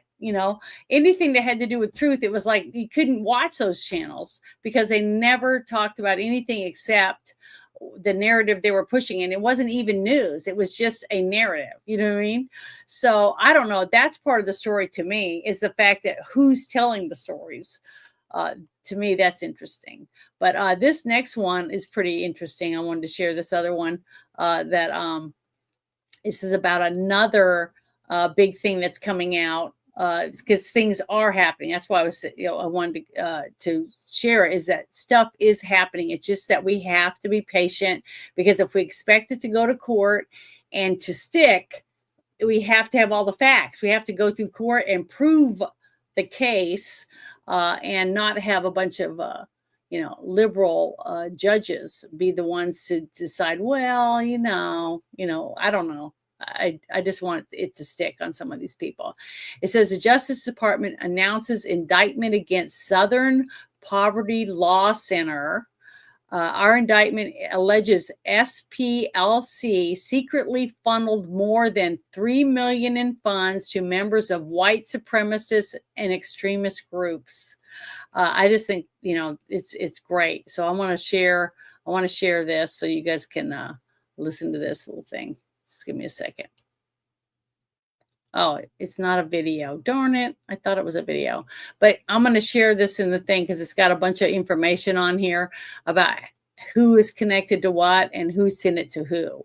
That type of stuff, which I thought was pretty good. But darn it, when I saw this, I figured it was a video. So that's no, why it's fine. But the most important thing here is for everyone to know. I can briefly tell you what's going on here. Yeah. The Southern Poverty Law Center has been, in my opinion, a very evil organization in how they have manipulated things for much a long time. I know John Stossel has run exposés on them. I have seen things about them, what they do. And what has happened is it's been, it's an inflection point. It is still Obama. This is related to Obama. Of course it is. Because if you remember, Charlottesville happened as Trump was going to be elected president. And all of that had happened. They basically said, he said both sides. That's the whole thing. That's what's so weird. He didn't say that. What the both sides argument was about those that want to keep the statues and those that want to tear them down. Not the racists and the people that were there. But then now we know that the people that were there were paid by the Southern Poverty Law Center. So it is basically manufactured. Everything's manufactured. We have Antifa, we have what they're doing with these NGOs, Soros, Obama, the New World Order, everything. This is the entire, how'd you call it again? Network. Just get the shit. And people believe this stuff. So then the Southern Poverty Law Center and has proven themselves to be a very corrupt organization. Some things have to be done immediately to stop this insanity. Yep, and hopefully we'll start seeing some people go down for some of these things. But it's just so many cases that we're going to have. We'll be going to court for many, many, many years over just some of the fraud. You see what I mean, that we've been finding. And it's not even all government agencies that's even found some of this. This has been just a person who, that Nick Shirley guy, found out about the fake daycares, and the embezzling of money through that. And we were shocked when we found out it was millions and millions of dollars, because who would have thought of that? But the thing is that I'm even more shocked because California is now trying to pass a law to stop Nick Shirley. Yeah, I know. Because he's exposing. Look what happened in Minnesota. I just saw a couple meetings. I didn't know anything about it because I'm not in Minnesota, but they showed all these people were asking to impeach their governor because of the fraud. And you couldn't even get the people in the government to impeach him, because they're all frauds. They're all on the dole, and they know if they impeach him that they're going to lose their jobs too. So I'm praying that the people in Minnesota will vote to get rid of all those people that wouldn't even get rid of a fraudulent, crappy governor that's pretty much trying to bankrupt their whole state. I hope that these people have learned something, but the scary truth is that so many people just go right back into the same rut they were in before because they don't know any better. But let me show you this thing. I thought this was pretty important. Department of State, is that it? No, it's the FBI one. Okay, just give me a second. Let me pull this up because this is a pretty interesting one. It goes along a little bit with what we were just talking about because it's in the same genre, basically. It's with Kash Patel, and he's talking about money doesn't lie. The evidence shows the charity who supposedly fought the Ku Klux Klan funded the Klan. It's getting to where you just go, what the fuck? And how did they get away with this for so long when it was almost blatantly obvious? When you start seeing the proof, you're like, how did so many people just let it pass by their desk and they didn't do anything to stop it? That's what's shocking to me. That just shows you how messed up our government really is. And when so many of them are involved by just going like this, oh, here, I'll let you take care of it. Because they didn't want to deal with it. So they just kicked the can down to the next desk or whatever and let someone else deal with it.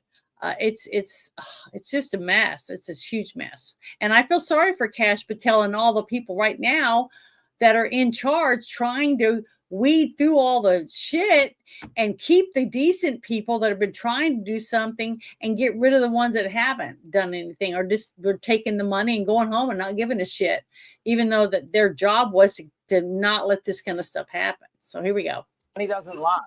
The charity that supposedly fought the Klan funded the Klan.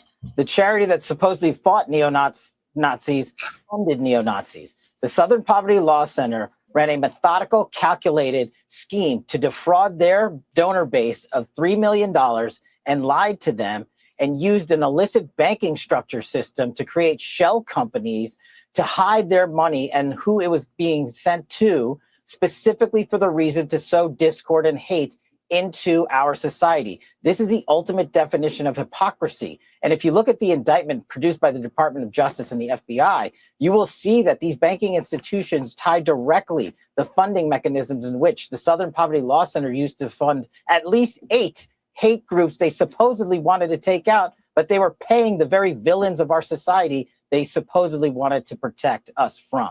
That's the ultimate hypocrisy.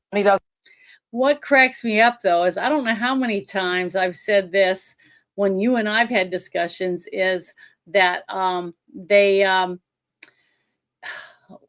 trying to make sure I word it properly, but how you got a person who says, I hate fascists. You're a fascist. You're a Nazi, blah, blah, blah. And when the whole thing, if you go back and you go look up the definition of fascism, that's all they're doing. Every single thing that these people are doing are fascist.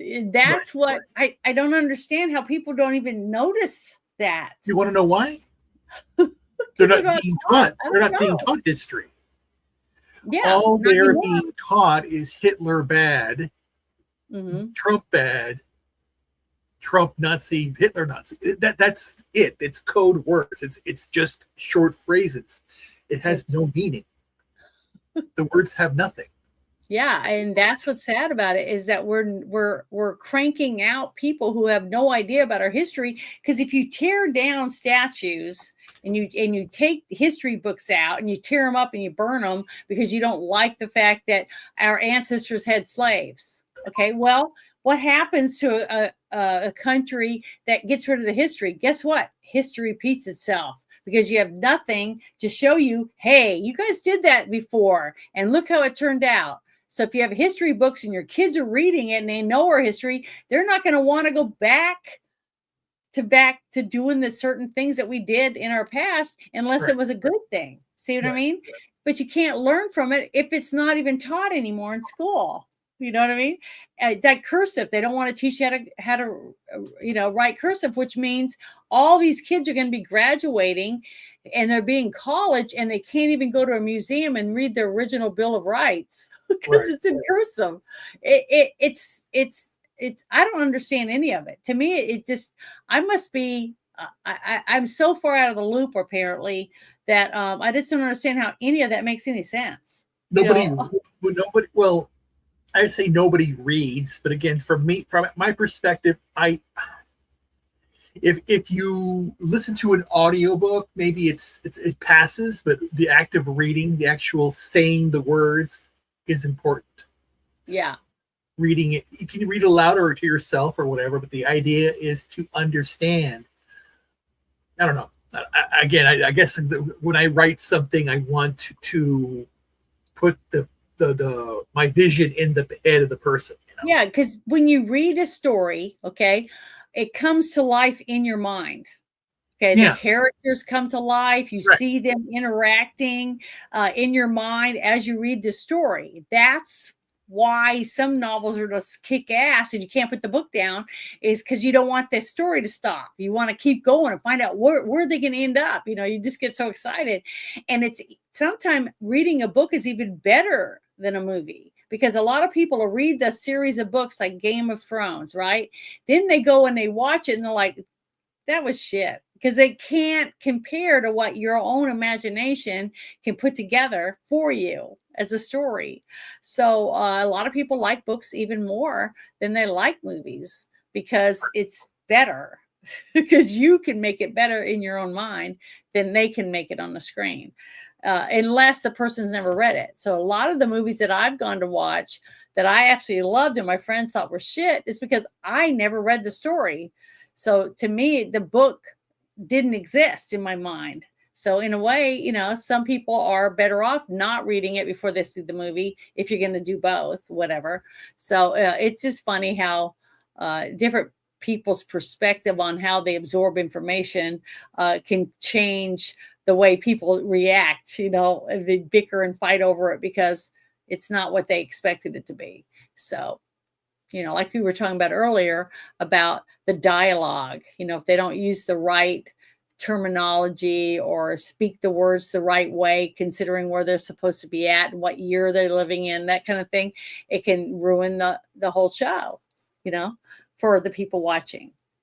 But I still think it's really funny. But here's something else I thought was interesting. Let me make sure I bring up the right one. I think it's this one. Oh, Jesus. You getting worn out? No, I just, I am. And it just, I have to, things are, changing rapidly. Because again, I haven't made a video on YouTube for a long time because, I've been very, very ill. And, it's just, I have to, we discussed offline. I got to move to Texas or someplace warm immediately to heal up because, things need to change, so I need to do that. Well, you're lucky in that degree to the point because there's so many people that Nerdrotic lives in Texas. There's a lot of people that have moved to Texas. So, that you'll be able to have people to actually talk to about what's going on in Texas before you get settled in or whatever. Exactly. So I pulled this up and I thought it was so interesting because the more people try to knock science and say that, science ruins the Bible and, all this kind of stuff. You can't believe in science and believe in God. I hear all these stories, but this one really made me feel good because it says, wow, scans just uncovered tunnels and possible support beams beneath the massive boat formation long claimed as Noah's Ark in Turkey. Decades after early explorers flagged it, cutting edge tech now backing the biblical site. I'm like, yay! I was so excited about it. I love science. I have been one of the kids that love doing science classes and going on field trips and doing all that stuff because, science sooner or later is going to prove what we need for the future. You know what I mean? And that movie, Hail Mary, I went and saw it and I thought it was great. And it was almost all scientific. You know what I mean? The way that they interacted and how they did things with him and the alien and all that. It's such a good movie with Ryan Gosling. So if you get a chance to go see it, if you like sci-fi and you like, that type of stuff, and you like Ryan Gosling, you will love this movie because he does such a good job. Because pretty much the whole movie, it's just him and a creature that he meets while he's doing his trip. So it's worth going to see if you want to see it. But I wanted to play this because I just was like, this is nice. This is good news. This is I don't know. It just made me feel good when I got to listen to it. American researchers working in the high mountains of Turkey have uncovered what appear to be hidden tunnels similar to the descriptions of the biblical account of Noah's Ark. Our next guest says his newly found evidence can prove that Noah's Ark did in fact exist, turning this biblical mystery into a reality. Joining us now from Turkey is one of those researchers from Noah's Ark Scans, Andrew Jones. Andrew, thank you so much for joining us and for all the good work that you're doing. This is fascinating. Tell us about your findings that could prove the real-life existence of Noah's Ark. Thank you for having me on. Yes, greetings from the mountains of Ararat, where the Bible says the ark landed. I'm about 1 mile from the Iranian border. And in this remote area, this boat formation was discovered in 1959. But our new research has shown that there are tunnels about 4 meters down and about 2 meters high going down the center of the boat and on the inside edge of the hull shape. And so we really believe that this layout showing tunnels and also possible support beams and walls would suggest that it's a man-made object and not just a natural formation. Yeah, many geologists disagree with that. They say, look, this is just a natural formation. But gosh, Andrew, when I look at that, it doesn't look very natural to me. What's your response to those geologists? Yeah, so first of all, you have to explain how did an earthen formation get into the shape of a ship, and then is exactly 300 cubits long, which is the length given in the book of Genesis in the Bible. And so we have the exact length, we have the ship shape, and we're in the right location.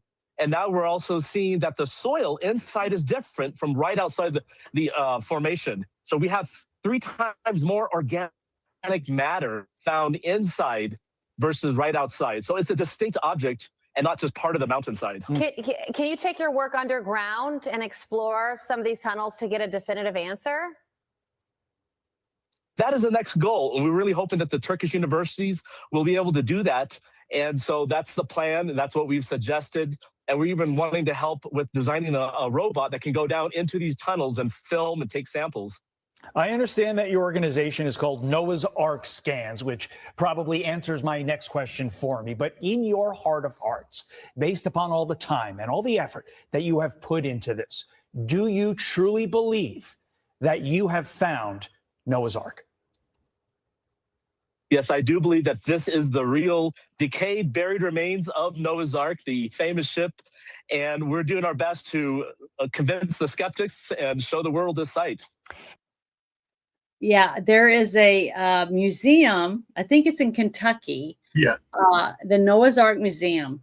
And I have been wanting to go, and I'm hoping that this summer I'm going to get to go and actually go in it and look at it, because I've had 5 or 6 of my friends that said they went and that they were like in awe of it. That they said it was amazing to go in and actually walk around and look, and the massiveness of it, the way it was set up, and it's set up exact replica of supposedly what was in the Bible. So I get goosebumps thinking about it, but I really do want to go and see it, because I just really think, you saw it, you got to go, you lucky guy. Hey, if you get a chance, can you send me a couple pictures of if you took photos and let me see them? Dinosaurs and all. There were dinosaurs there too. I don't know I don't think there was dinosaurs on it, but it would be really cool. But I do want to see it. I do want to go there and look at it and try to kind of absorb it, walk through it, and just see the massiveness of it, because they said it was massive, huge. So I would love to do it myself, but I just thought this was a really cool, uplifting story, when I got to see it, because I hadn't heard anything about it for quite a while. And then all of a sudden this came out, and they were talking about all the tunnels and stuff that they've been able to see. Thank goodness, because of the technology is getting better and better. But yeah, I've never seen any other formation anywhere in the world shaped like a ship. So I don't know, a natural one. So I'd really like to, have him dig that out and be able to prove their story once they do that it is a ship. Now, even if they come out and they say it's a ship, it's a real ship, we don't know where the ship came from or whatever, people are going to still deny that it's Noah's Ark, whatever. But that's okay. The people that believe in Noah's Ark will know that they have facts now. They actually have a ship that's the same size, everything that it said in the Bible, and the naysayers don't have to believe it. Just like everything, it's going to be half that do, half that don't, and there's nothing we can do about it. But it still made me feel good to know that we've actually seen something like this, and that more and more facts are coming out. So I have something. Not that I have something to share, but very, very close to that is I actually did an analysis of Genesis. I don't know if you want to share that with anybody. Hold on. I don't know. Let me grab it real quick. If you get it, I'll share it. Go ahead. Okay. Keep talking. Okay. Well, the next thing I was going to share real quick before you bring up that is, let me see make sure I click on the right one. I think this is it. Oh, God, it's just so hard for me to be able to get things all set up. Make sure I'm clicking on the right one. Okay. Yeah, this was pretty interesting. Let me pause this.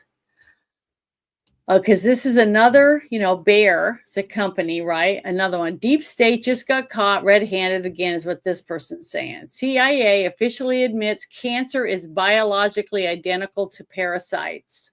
Oh, God. And I think it's very interesting, because I've had a couple guests on some of my shows that have been doing blood work under a microscope. So you can see a person who's had the COVID vaccine compared to blood that hasn't been vaccinated.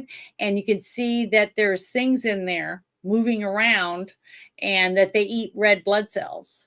Because, she showed all this stuff on there. And I had a couple of those videos taken down. They took them down, even though she did this at her own kitchen and did it live, a couple of samples live showing on my channel. They still took it down.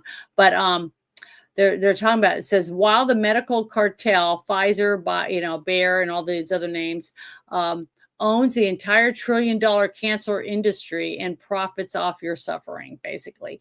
And right now, I don't know if you've paid attention, we have an RN that was COVID vaccine injured, and she was able to go to Japan, and she's doing that whole blood transfusion thing to try to get her blood cleaned out to see whether or not she can get better from that, because she's had all kinds of really bad health problems. And what was interesting is some of the videos and stuff that she's shared so far showing how dark her blood was. I mean, it's so dark. And then after her first treatment, what her blood looked like, different things like that, because they're doing it through her neck, because you could see where they had the things taped to her and stuff like that, where they were doing it. But it's just interesting to see more and more people that are trying to find alternate things to do to try to help them because of the problems they've been having ever since they got the vaccine. Not everybody, though, because I know a few people that got it and they said they've never had any problems since. But then other ones that are having lots of problems. So, until all these facts come out, I just don't know what else, to tell people. That's important. But these are just some paperwork that they just got music to that, so I'm not going to play it. Basically, let me turn up the volume. It's just showing you all the documents and stuff and about who was involved. So if you want to see it, I'm going to share it. I'm going to share the link for it in the chat, so that later on, because I have it set up to where the chat will be replayed during the, when you rewatch it. Hopefully it works. So I don't know for sure if it will, but I'm trying to do it all. Let me paste that and share it. And someone said, hi, I'm a space cowboy / cowgirl just like you. Okay. Well, welcome to my planet. Okay, thank you. I'll check this out. I will get on there and look at it. But yeah, I really appreciate it because I really do want to go. I've been wanting to go for 2 years since someone told me about it. And I saw a few pictures, but they were like outside. They didn't have any pictures from the inside or anything. But I still would like to do it. But, it's something always happens. People get sick or whatever. But yeah, I just wanted to share that. Let me take that down and then we can do your thing, Ruben. So give me a second. I got to close that. I don't want to, so I don't open it again. All right. So you ready to bring it up? Sure. Then you can tell everybody about it. Yeah. Very. Oh my God, wrong button. Comes to share screen. It goes to the same thing you were talking about with the Noah's Ark. Mm-hmm. And what I did, let me share it to you. Can you see this? Yep. I'm bringing it up. Oh, can you see it now? Yep. Okay. So what I did is I basically took, I've been studying, ancient texts for a very long time. And now that you have, I had an epiphany where you can put things together. And here's where it's kind of funny that it's all about the axiom of love, and it's encoded in the Bible too. So what I have here, and can you share the link or no? I put it in the private chat. Yeah, I'll get it. I'll put it in the chat for you. So yeah. So now let's I'll just go through it very briefly. Essentially, it's basically, I have my algebra, love algebra here. It's like I have spent the better part of a decade building the system I call Agabai algebra. It's a governance framework. The idea that you have God, which is love, which is everything around you. It's basically the Trinity, and it's everywhere. I've seen it. So then basically I have seen these things because, again, I have dealt with the way the world is in the shit show we're dealing with. So this takes everything to a different way. And I'll just very, very briefly here, what I'm doing here is I go through each individual day, is I went through the original Hebrew and broke it down and what it actually means. And it's all encoded here. Day 1, day 2, 3, 4, 5, 6. And then basically all and the thing is, it's, you see it there because if you see the original Aramaic, the original Greek, Q, it's all there. And I go even further where in Genesis, you can go through the fall, how things go through exile, the unity here where all souls are one, it's all listed here. So again, this is it's kind of stuff that people don't understand, but it means a lot to me because how'd you say it? I have a post here also I can show people very quickly. You can still see this right now. Yeah. I did this here really, really fast and show you where it is. It's very simple here.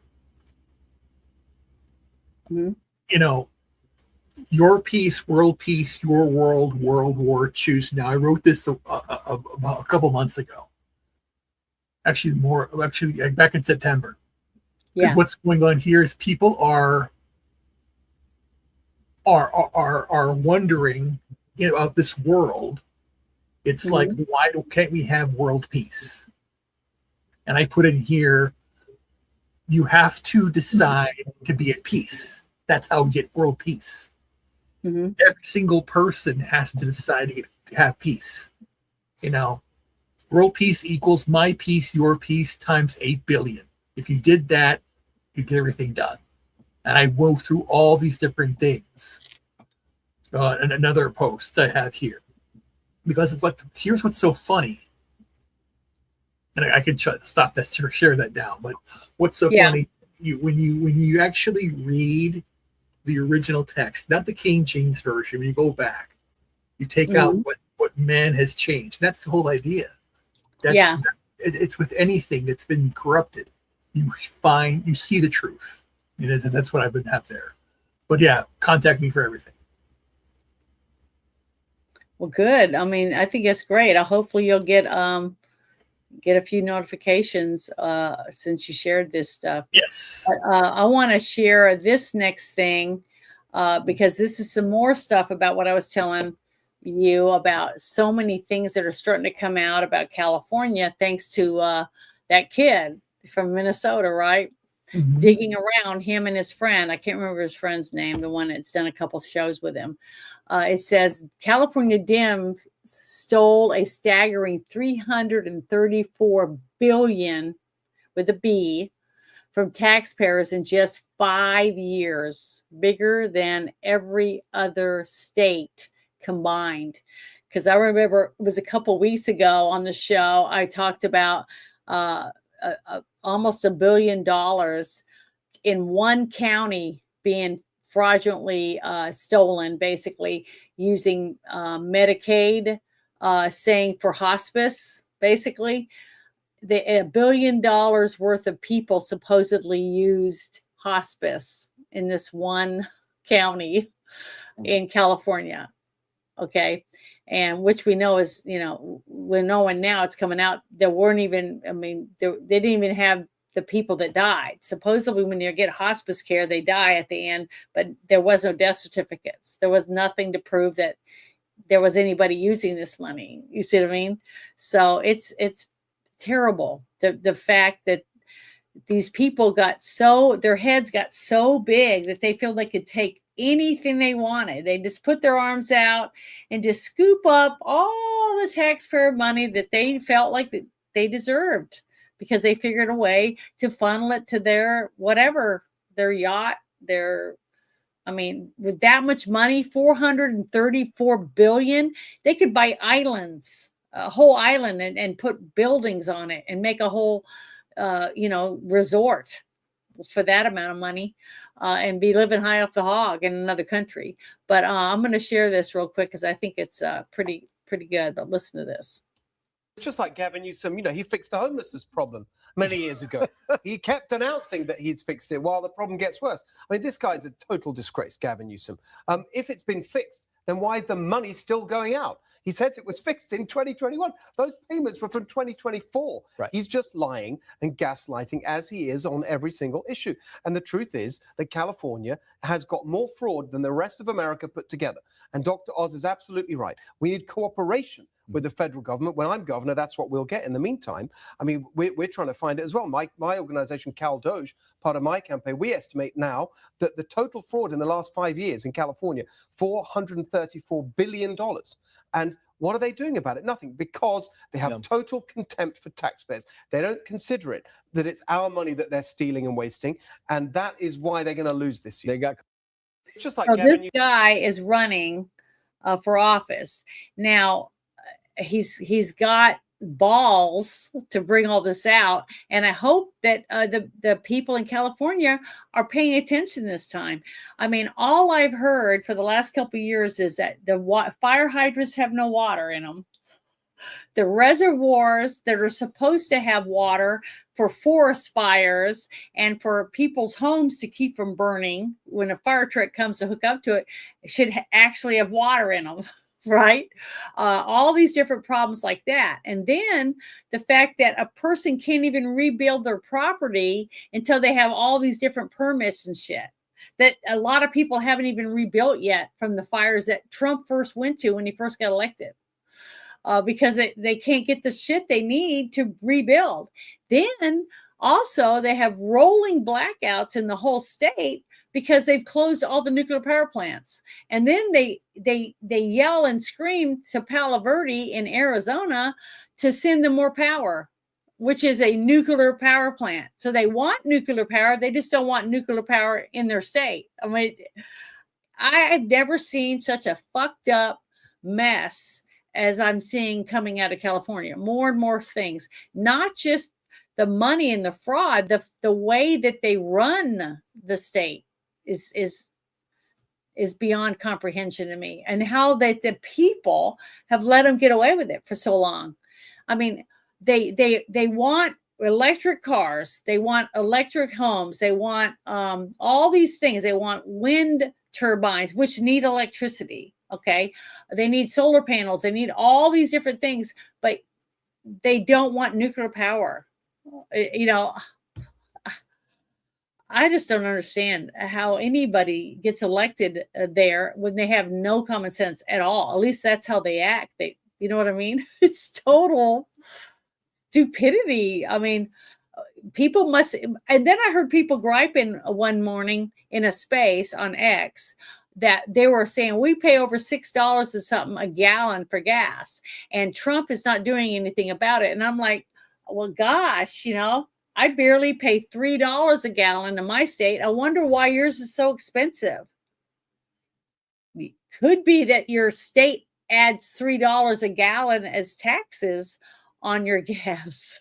But see, they don't even want to think about that. They think they're being told by whoever, and they believe the fact that because we have Trump as president, that's why their gas is so expensive.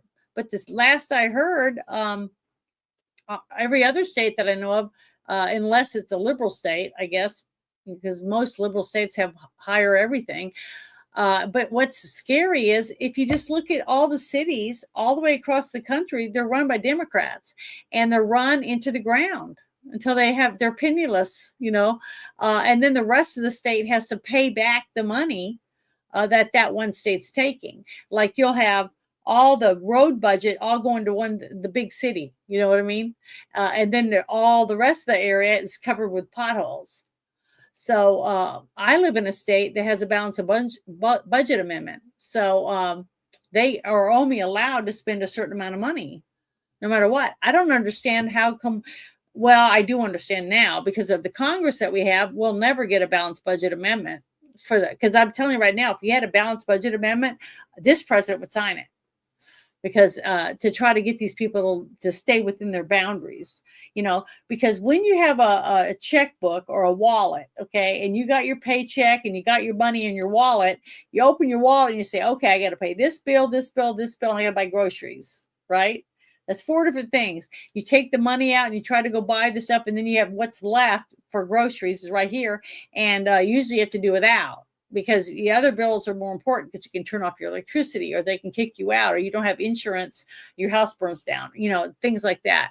So you have to prioritize where the money's going to go. But we have a government that the priority to them is their pocket, or their wallet or their purse or whatever. They don't care about you having the stuff you need, even though all the money that's in their purse all came from us. You see, and to me, that makes perfect sense. But apparently, some people like paying out all their money and giving it to the government or something. Because I believe in smaller government. I mean, the government should protect us from invasion and keep us safe for those things. And we should have National Guard to come in case of emergencies, depending on what's going on, things like that, national security, that type of thing. That's what our government's supposed to do. But the rest of the time, we all have constitutions of our own in our own states. So, pretty much as long as our constitution, and the people in my state follow it, pretty much people are pretty happy about it, So I don't know. I just wish that we could do something to fix some of this stuff. And the only way to do it is just like what he's saying. We got to get the people motivated to say we're fed up. Instead of having to get pitchforks and torches and chase out the criminals, we vote them out. You see what I mean? And you can do that if people vote. But what we just found out in like Minnesota, like I was saying, is that the people in Minnesota, the other people in office, voted not to get rid of their governor. So that tells me that all the people that voted against getting rid of them, they're also crooked. We just had a vote in Congress about 3 months ago, I guess, to vote to see whether or not they would release the names of all the people, because I did it on this show. I think you were on the show when we did it, when we showed the slush fund for all the people that are accused of, groping or coddling or doing things, that are inappropriate at work. Then the slush fund for them to pay those people off, so that, here's $200,000 and here's a non-disclosure, I won't pull you on my lap anymore, things like that. Well, a group of people got together in Congress and said, hey, we want to release all the names of the people who have taken money from the slush fund and spent it on whatever frivolous shit that belonged to the taxpayers, but you were groping or whatever. So now you took money out. So they wanted to release the names.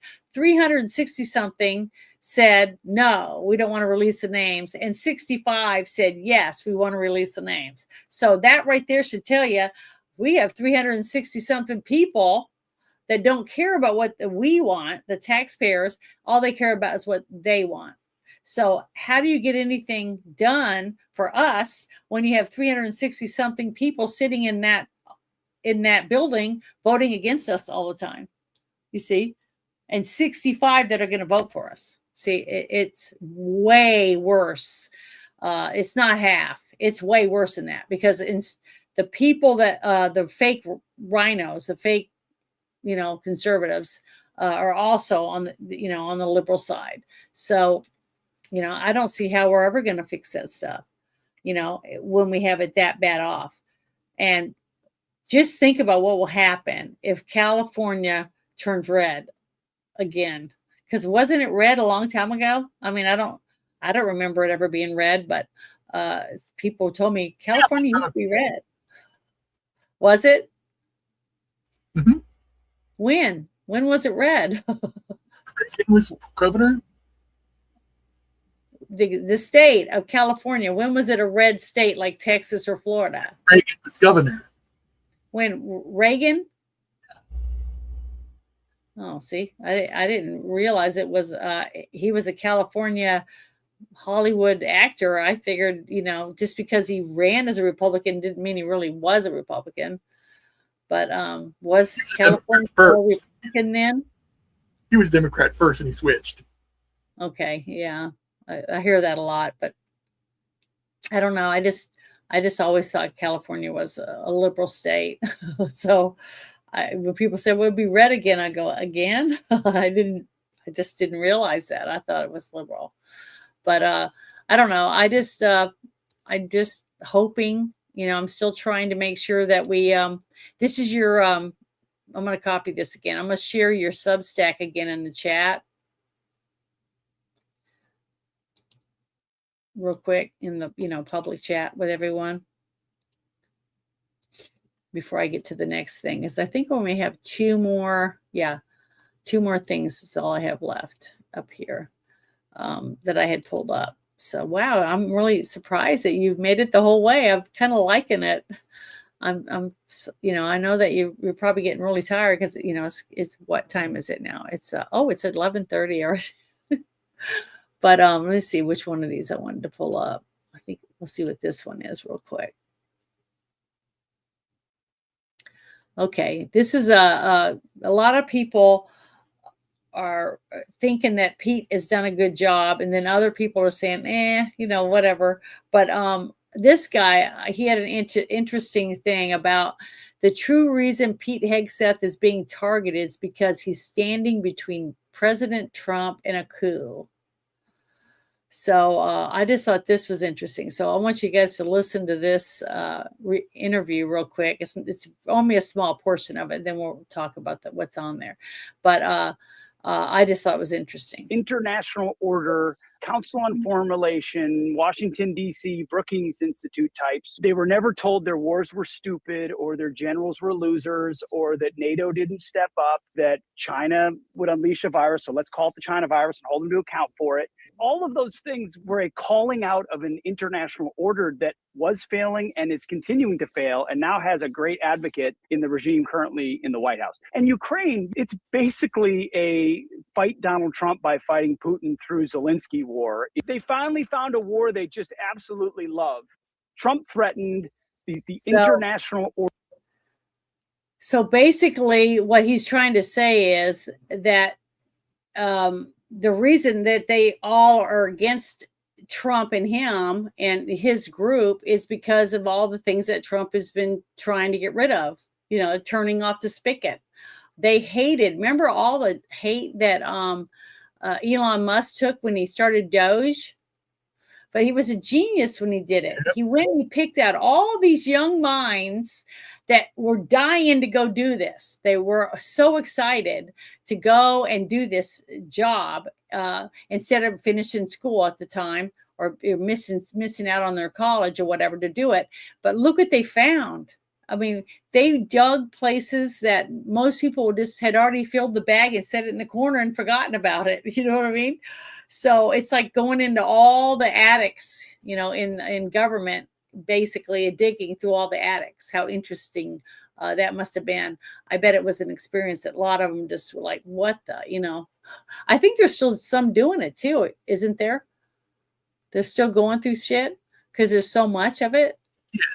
Yes. But I just thought this was great. This whole article here, and I'm going to share it. You can read it. But the gentleman that had him on his show, it's called The Battleground. I've only seen a few of his shows, but they're pretty good and they're very informative. But the questioning is also really good. It opens areas that you probably wouldn't even have thought of. At least I know I didn't, because I just don't. I'm not military, so I'm a military brat, but more of my friends that are ex-military and stuff are the ones that actually, listen to this Battleground show. But I just wanted to share that because that's another point of view about why people are attacking Hegseth, because Hegseth's standing in the way. It's just like what Trump used to say a few times. He would say stuff like, they wanted to go after you, the taxpayer, but I'm in the way. That's why they're attacking me. And to a degree, I do believe that. So, because I'm still thankful that we dodged a bullet by not getting Hillary. I mean, because that's one person I'm thankful that we did not get. I mean, she's a witch. I'm telling you, she is worse than. How many people did she actually? She's horrible. So, but let's see, what was the other person that the cackling hyena that was running for president? I'm thankful she didn't win either. Yeah, Kamala Harris, she's bad too, but Hillary's 10 times worse. Hillary is in it for, I mean, I think she'd, burn everything to the ground. Anything that she felt she couldn't have, she didn't want nobody else to have it. So she would ruin all of it to keep you from getting it. That's totally vindictive type of person that I believe that she is. And that's my opinion. I have a right to have an opinion. And now I'm telling you, that's why I call her Hilderbeest, because you have no right for me. Just kidding. That's my point of view on her. I'm telling you, she's a witch. I can't stand the woman. And I am so thankful that they will never come back to Arkansas, because she hates this state. I really do believe that she hates it. She will never come here. And they're going to, hopefully, if things happen the way they should, they won't have the money to live here. I'm hoping they'll be too poor to move back to Arkansas, but who knows? But yeah, it's pathetic. I mean, it's a mess. But there was this other article. I think this is the one. Let me look. Yeah, I'm going to do this one with Jeannie Perot. Is that how you pronounce her last name? She's our... Yeah, Jeanine Perot. Yeah, something like that. I always worried that I'm messing up her last name. But right here. Jean Ann or something like that. Perio, or however you pronounce her last name. Now, people say, this is a waste of time, blah, blah, blah. It has to do with cars. Okay. The thing is, we have a whole team of people working at all different levels of fraud and crime. Okay. You have a whole group of people arresting people that came over the border illegally. Okay. They're committing crimes, thieves, rape, murder, driving trucks where they shouldn't even have had a driver's license and killing people on the roads, all that stuff. That's one level. Then you have the stuff that she's been trying to do with these mini gangs, or these mini groups of people that are committing fraud and with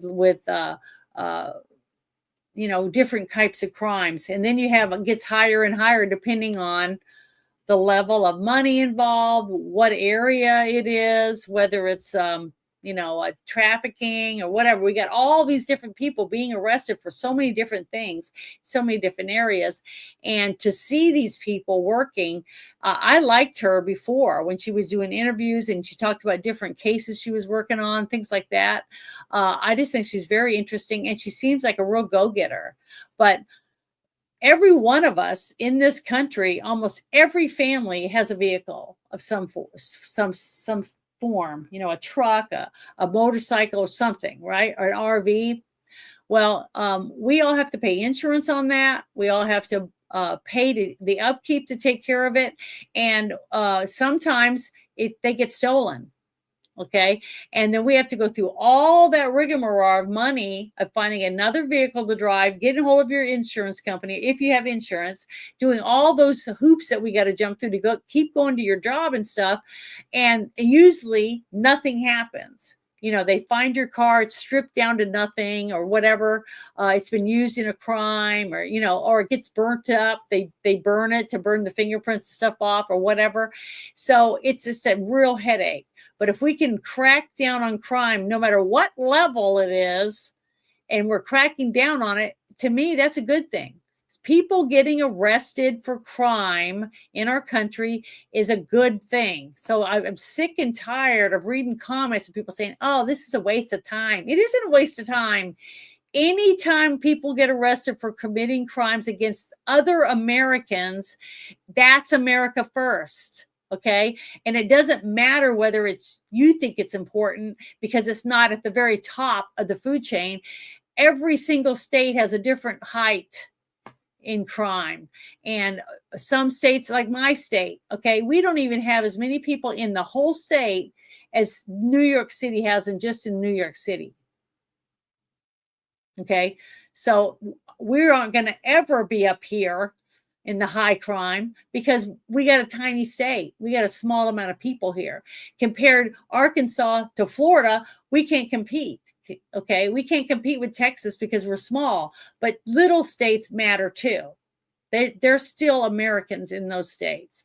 And if they got crime, they got car theft rings or whatever it is, to me, that's important, that we're cracking down on crime, period. I just wanted to get that off my chest because I'm so sick of listening to people saying, oh, that's a waste of time. We're just wasting our time. It's not. It's never a waste of time when you arrest a child killer or a car thief. It doesn't matter. Or bank robber. One person, arresting them and putting them in prison is what their job's supposed to be. So I'm going to play this because I want you guys to hear from her own mouth. But here we go. We are here to announce a 15-count indictment handed up yesterday in federal district court involving an international auto theft ring.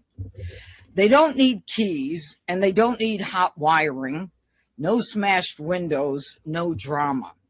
Just a sleek electronic device called an autel, A-U-T-E-L. And in under a minute, the car's brain is rewritten. The car is gone in 60 seconds. Welcome to the new world of car theft. We are here to... And what's interesting about it is you hear all your friends complaining, oh, I had this great account on Facebook or on Instagram or on X, and I had 20,000 followers. And so they were getting all this stuff going on with ads or whatever else going on, right?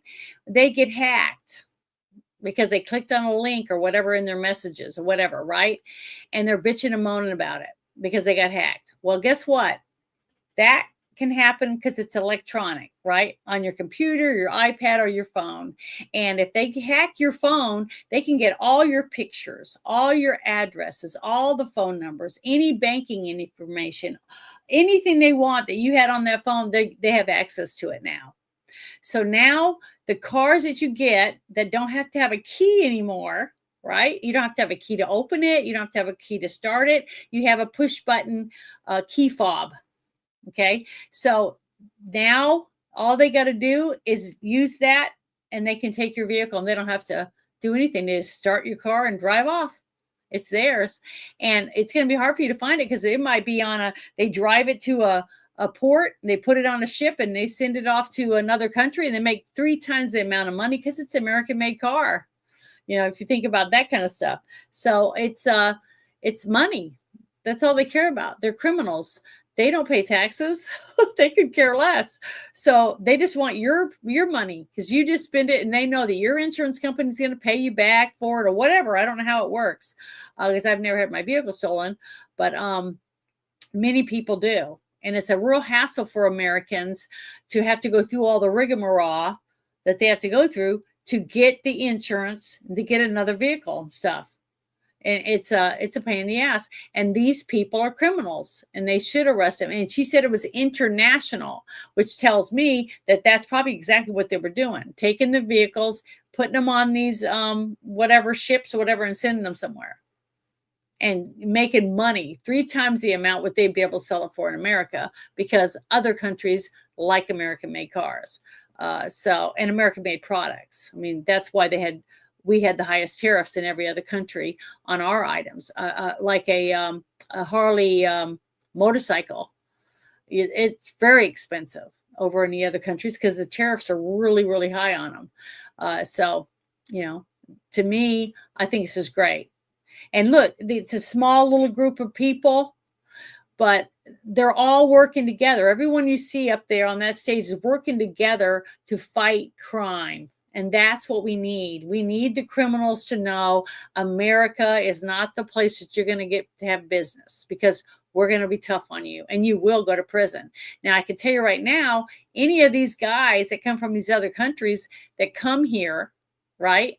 And they commit a crime and they go to prison, they're going to be way happier to be in prison here than over in their country, because they're going to get 3 meals a day. They're going to get dental. They're going to get eye care. They're going to get all the stuff. I have actual people that I know that told me their retirement plan is to just commit a crime and go to prison when they're ready to retire, because they can go rob a bank or knowing they're going to get arrested or whatever, because they said that way they can get their teeth fixed. They can have eye care. They get to get on the internet every day.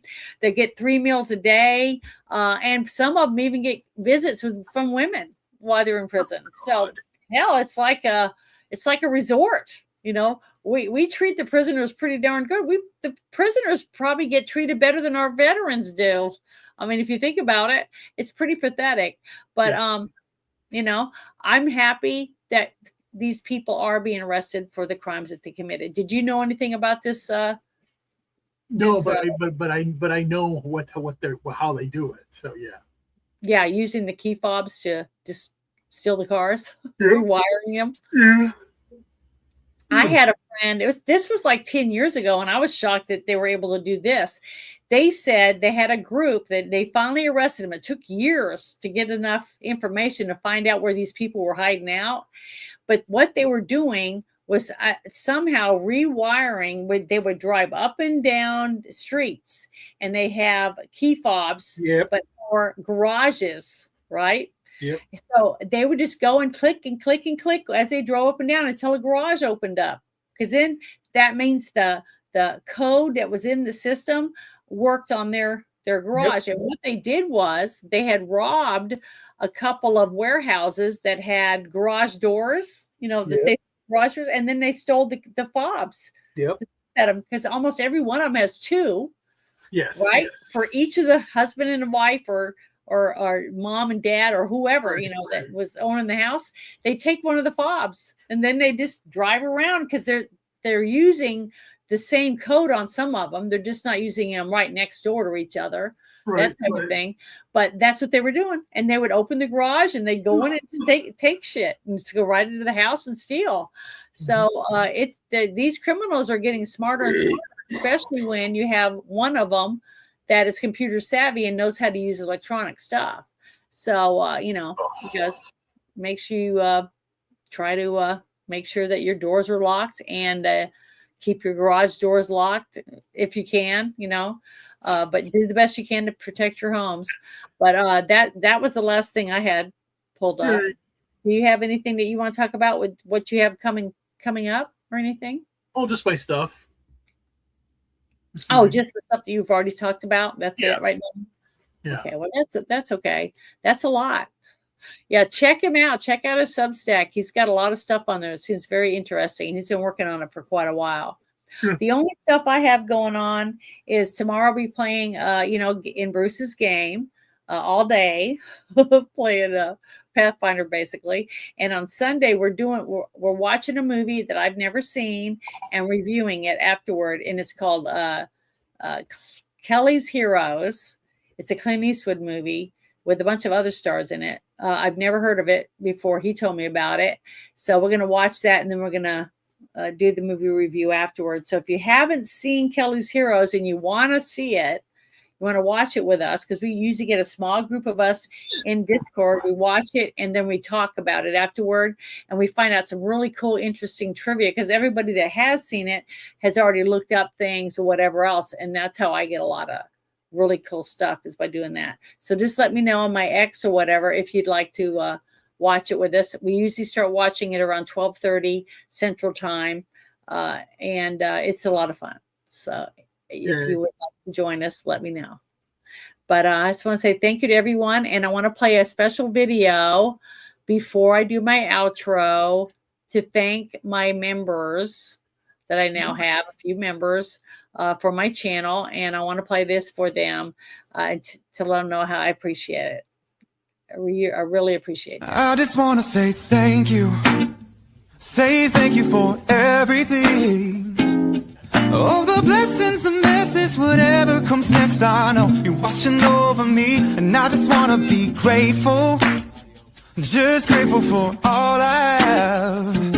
I'm alive and I'm breathing. breathing, this vibe's got me singing. Yay! And I made that myself. I'm getting a little better at it. But I just want to say thank you to everyone, and thank you, Ruben, so much for hanging out with me tonight. I really appreciate it, and I'm glad you're feeling a little better. But yeah, you definitely need to get a hold of. Basically, I got the update is the fact that I have to go and not a hospice, but I have to go and get some things to take care of. So got to go to Texas, maybe.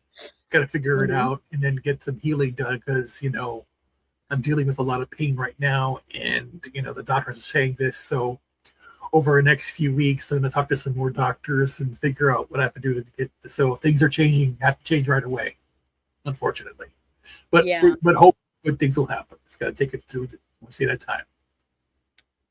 Well, I'm gonna be on your side rooting for you because I always want you to feel better. And it's been a while since you've been on the show, but basically Bruce was going through some stuff too with him and his wife, some problems, and let's see, just another red shirt. He's been having health problems. Yeah.